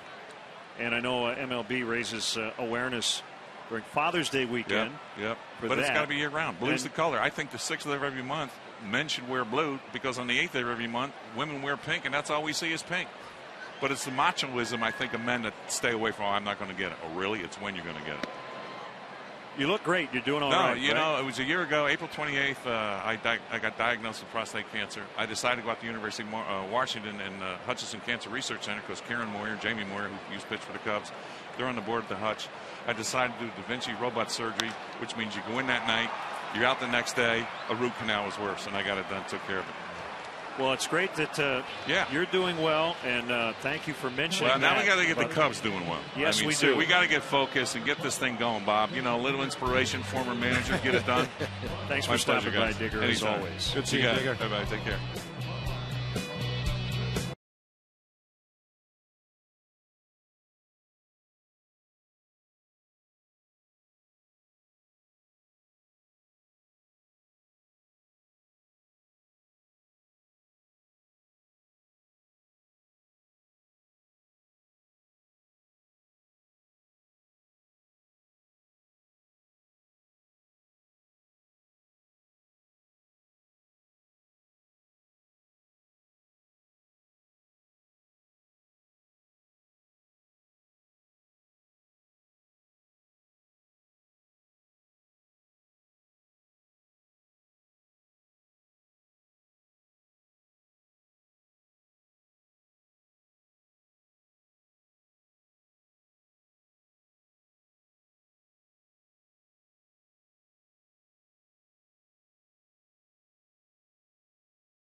Head to StubHub, where you'll find the seats you want and the freedom to choose where you want to sit. StubHub is the official fan-to-fan ticket marketplace of the Chicago Cubs. For more information, visit Cubs.com/StubHub. Rough day for the Cubs at the bat and on the mound. They have just 2 hits, both coming in the 5th inning against Paul Maholm. They're only 2 base runners of the day. And the pitching staff has given up 4 home runs. Chris Snyder hit one of those off James Russell back in the 6th inning. We're now in the 8th, and it's Scott Main in his 2nd inning of work. And a fastball in there for a strike. Only 1 hit against Scott Main, the 2-run homer off the bat of Andrew McCutchen in his 1 inning of work, but fell behind every hitter he faced. Tough way to face anybody's lineup when you're behind 1-0, 2-0, 3-1. Talked about those aggressive swings that you get from hitters when they can at least guess what pitch is coming, guess what location they want to look for, and then when they get a pitch in that particular location, they rarely miss it.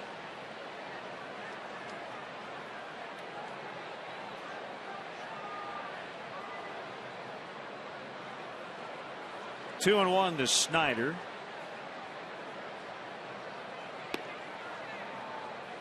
Make it 3-1.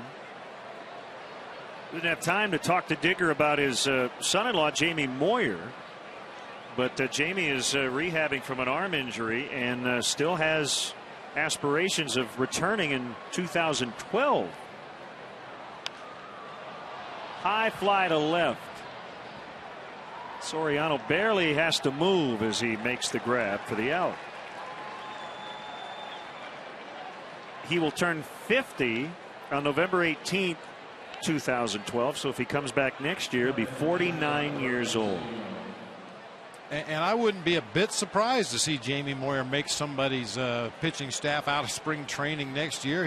He's one guy that has made adjustments as he's gotten older and he's lost velocity. He's learned how to use what he has effectively. 24 seasons, and he has allowed an all-time record 511 home runs. But it's when you pitch a long time, you're going to give up home runs. Oh, yeah. Lightly raining.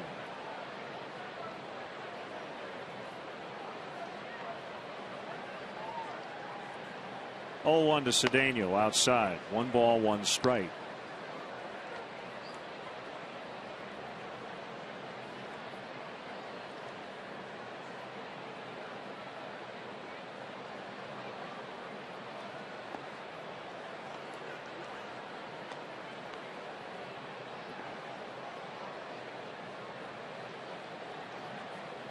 Very calm at the moment. No wind. Just a light mist. 3-1. Maine has gotten behind the first 2 this inning.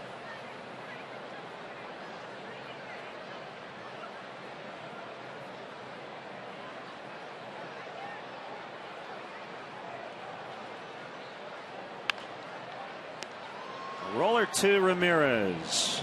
2 away.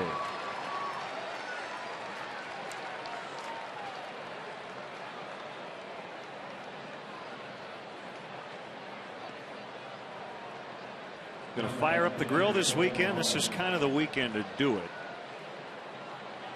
With the holiday coming up Monday, going to be home at a reasonable hour tonight. Or are you just going to order some pizza? Yeah, I'll order up some za tonight. I would be grilling for 1. That's a lot of work for 1. Yeah. You're right.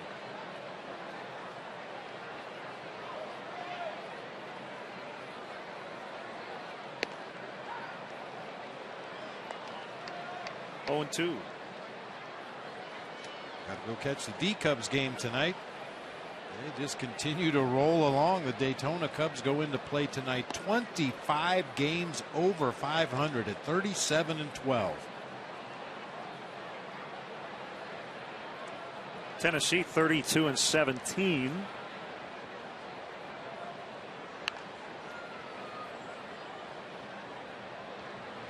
Iowa scuffling 6 games under 500. Action now. And the visitors bullpen, that's Evan Meek.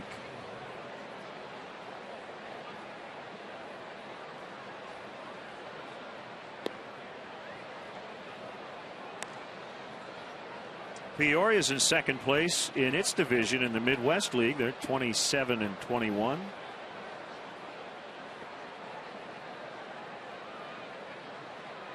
Overall, the Cubs minor league system, 40 games over 500. Mahalam has struck out 4 times, but he's had 4 at-bats, which is usually a good sign for his team. That is the case today. Bad sign for the Cubs. It's 9-0 in the 8th.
I made myself hungry with that reference earlier. Yeah. Paul Maholm is on a complete game pace, just 72 pitches through 7. That is being efficient.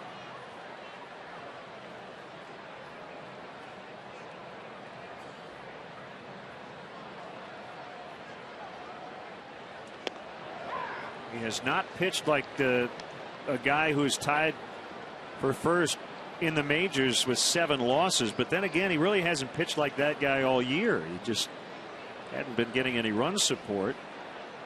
He has today as Montañez grounds to Cedeno, who pops up and gets him.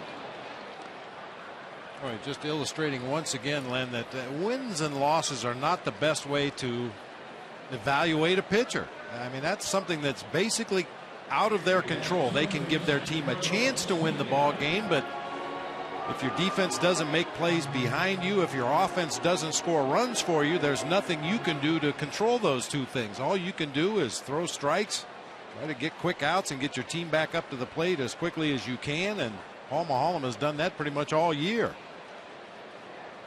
How about one of the other guys tied for first in terms of losses?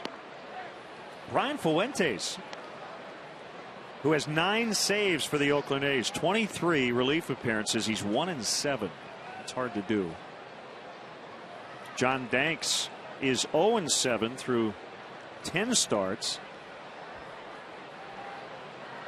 with the White Sox. His ERA isn't awful. It's 4.34.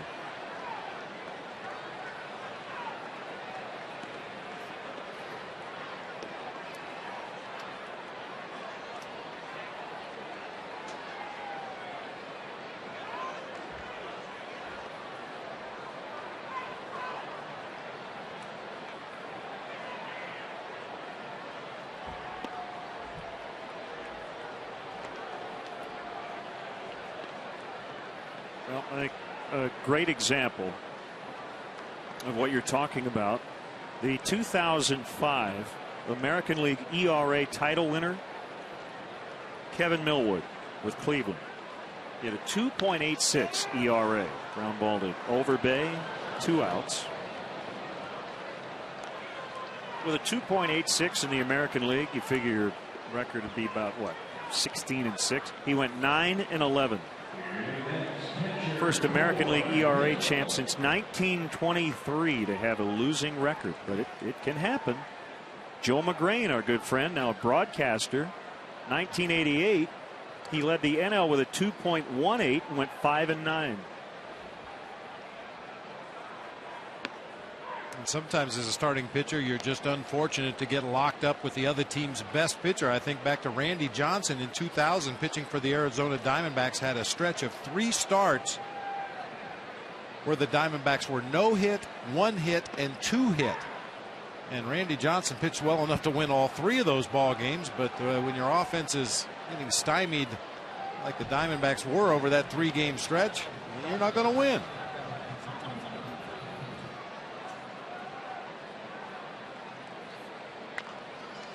To third, Brandon Wood.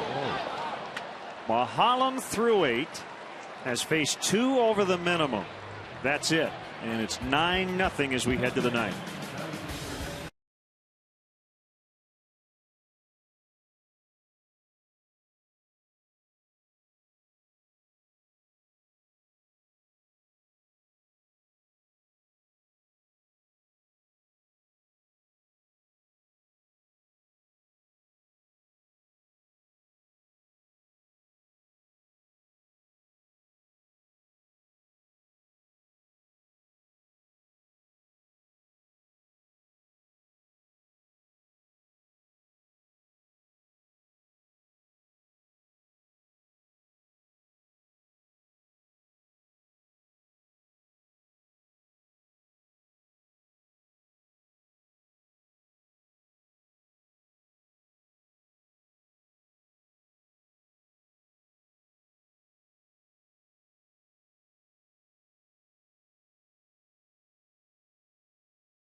Doing more on defense. Starlin Castro with a couple of nice plays at shortstop. This one on Andrew McCutchen, backing him up into shallow left field. He wheels and throws right on the money for the out.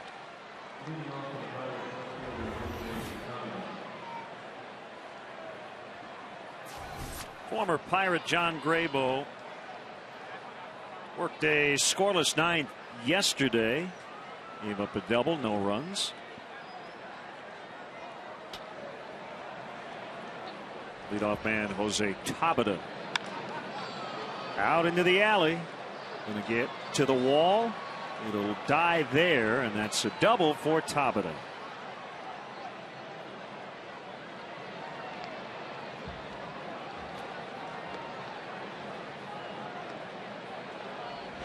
First hit of the game for Tabata. He did walk and score back in that 7th inning, but gets a middle of the plate fastball this time and splits that gap perfectly in left center field.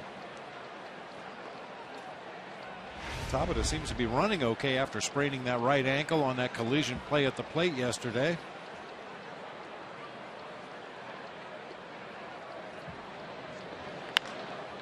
Jones slices it deep to left. And Soriano will have to play that one right at the base of the wall. Tabata in 10-0. A double for Jones. They're not waiting around here against John Graybo. 2 pitches, 2 doubles.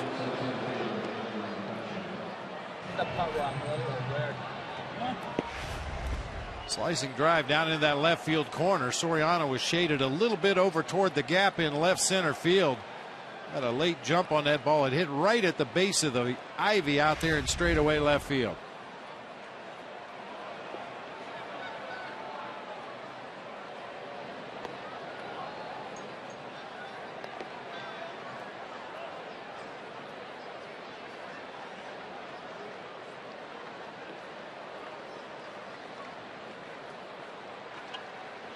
Like Paul Mahalan will not get an opportunity for his 5th career complete game. There is action up in the Pirates bullpen.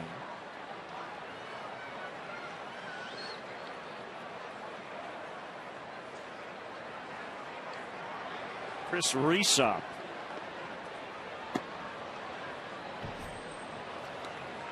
I'll tell you one thing, Mahalan's got some gas left in the tank. Just 82 pitches. He has been getting better, I think, as the day has gone on and as this lead has stretched.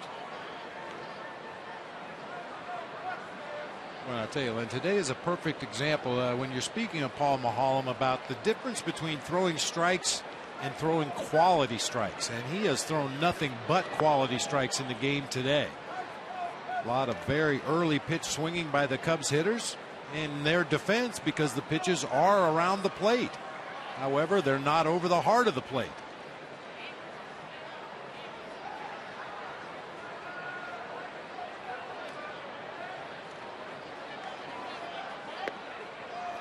Called strike 3 for the first out.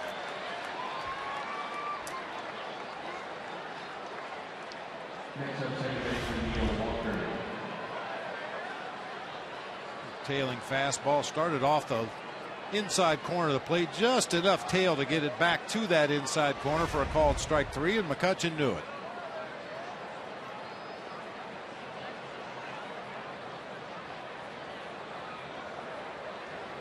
I think part of, or at least one of the reasons why Mahalan likely will not get a chance to finish this game is because the lead is so big. If it were 3-4, 5-0, I think Glenn Hurdle would give him that opportunity because he would probably be giving the Pirates the best chance to win the game. But now that it's 10-0, Soriano will get to this ball as Walker flies out. Gives Hurdle a chance to get at least one of his relievers some work today. And when you're ahead 10-0, you don't want to ruin the line of a starter who's been that good. Well, and any pitches you save him in the outing today, you'd like to think that you can tack on to his next time out when maybe you do need to extend him a little bit.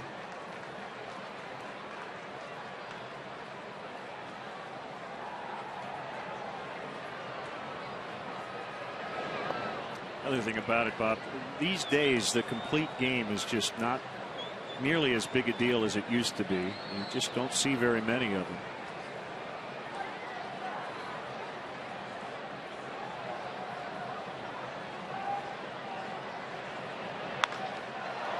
High fly, deep center, off the bat of Overbay. It's going to stay in. Caught by Campana on the warning track. We'll go to the bottom of the ninth. 10-0 Pirates.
Live, Cap and Holly will break down the game and preview the Cubs' next matchup. Don't miss Coors Light Cubs post-game live immediately following the game right here on Comcast Sportsnet, fans' best friend. Well, I stand corrected. Chris Resop apparently getting ready for the ninth, but that is not the case. It will be Mahalam back out there to face pinch hitter Jeff Baker.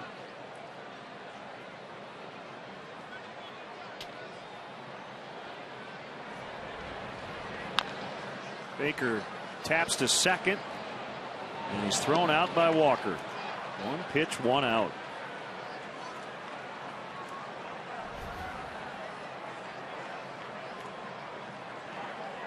Center fielder Tony Campana.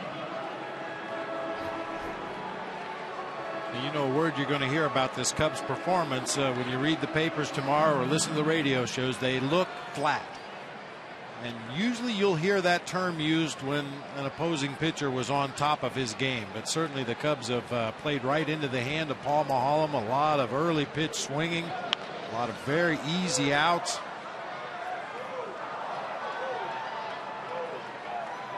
But I choose to give the credit to Paul Mahalam today. He's been really good keeping the ball out of the middle of the plate, changing speeds, getting ahead of the Cubs hitters, and getting a lot of easy quick outs.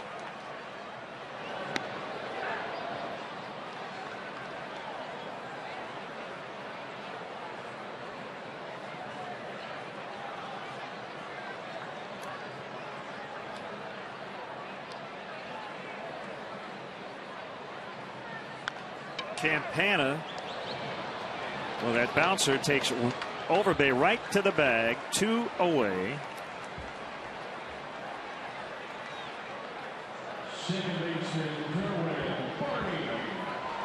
Mahalam, as we mentioned, with 4 career complete games, twice 9-inning shutouts, 3 hits in both of those starts. His fewest pitches in a complete game, 91 against San Francisco back in 2007. So he has a chance for, statistically, Bob, the best start of his major league career here today. Starting to rain a little harder. 1 strike on Darwin Barner. 0-2.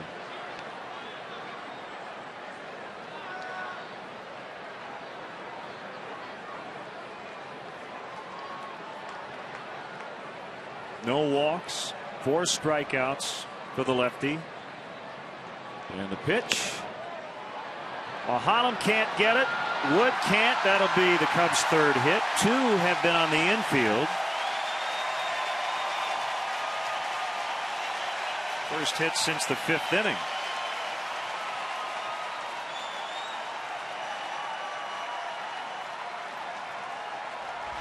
That's a feeling we've had all day facing Paul Maholm. You have to get lucky to get on base. A good changeup from Maholm completely fooled Darwin Barney, but it got past the pitcher. It got past the third baseman. By the time Ronnie Cedeno picks it up, Darwin Barney's on with the 2nd infield hit, 3rd overall hit of the game for the Cubs.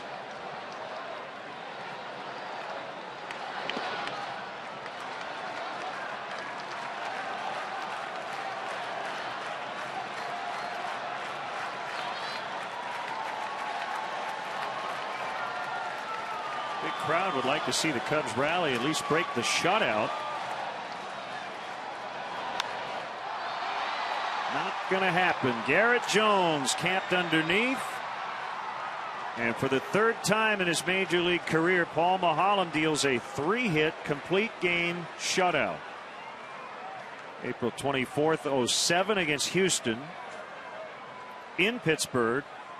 July 18th, 2010 at home against the Astros. And May 28th, 2011 at Wrigley Field. He was dazzling today. And I guess the irony of the lack of run support, Bob, is today he only needed 1. Got 10. A little overkill by the Pirates offense today, but huge tip of the cap to Paul Maholm. Career game for him, the best I've ever seen him, and I'm certainly the Cubs offense will be glad to face anybody other than Paul Maholm tomorrow. I don't think he can come back on no day's rest. 91 pitches today, and he's our GMC player of the game. He really had it all working, spotting his fastball on both sides of the plate. Was able to lead the Cubs lefties out of the strike zone with that slider. Had a good change up for the right-handed hitters. Really, he had it all working today. You could tell he was in total command. Good body language on the mound, and his offense gave him a lot of breathing room today. So the Cubs will try to salvage the finale of this series tomorrow. That'll wrap up our game coverage, but more to come. Coors Light post-game live is right around the corner. The final score today, the Pirates 10, the Cubs nothing. Our next Cubs telecast on Comcast Sportsnet will be Tuesday evening, 7 o'clock Central, live from Wrigley Field. Game 2 of a 3-game series, the Astros and the Cubs. In-game scoring provided by ScorePad. And now for Bob Brenly, Gail Fisher here reporting at the ballpark, and our entire crew. This is Len Casper sending it over to Cap and Todd in our Comcast Sportsnet studios.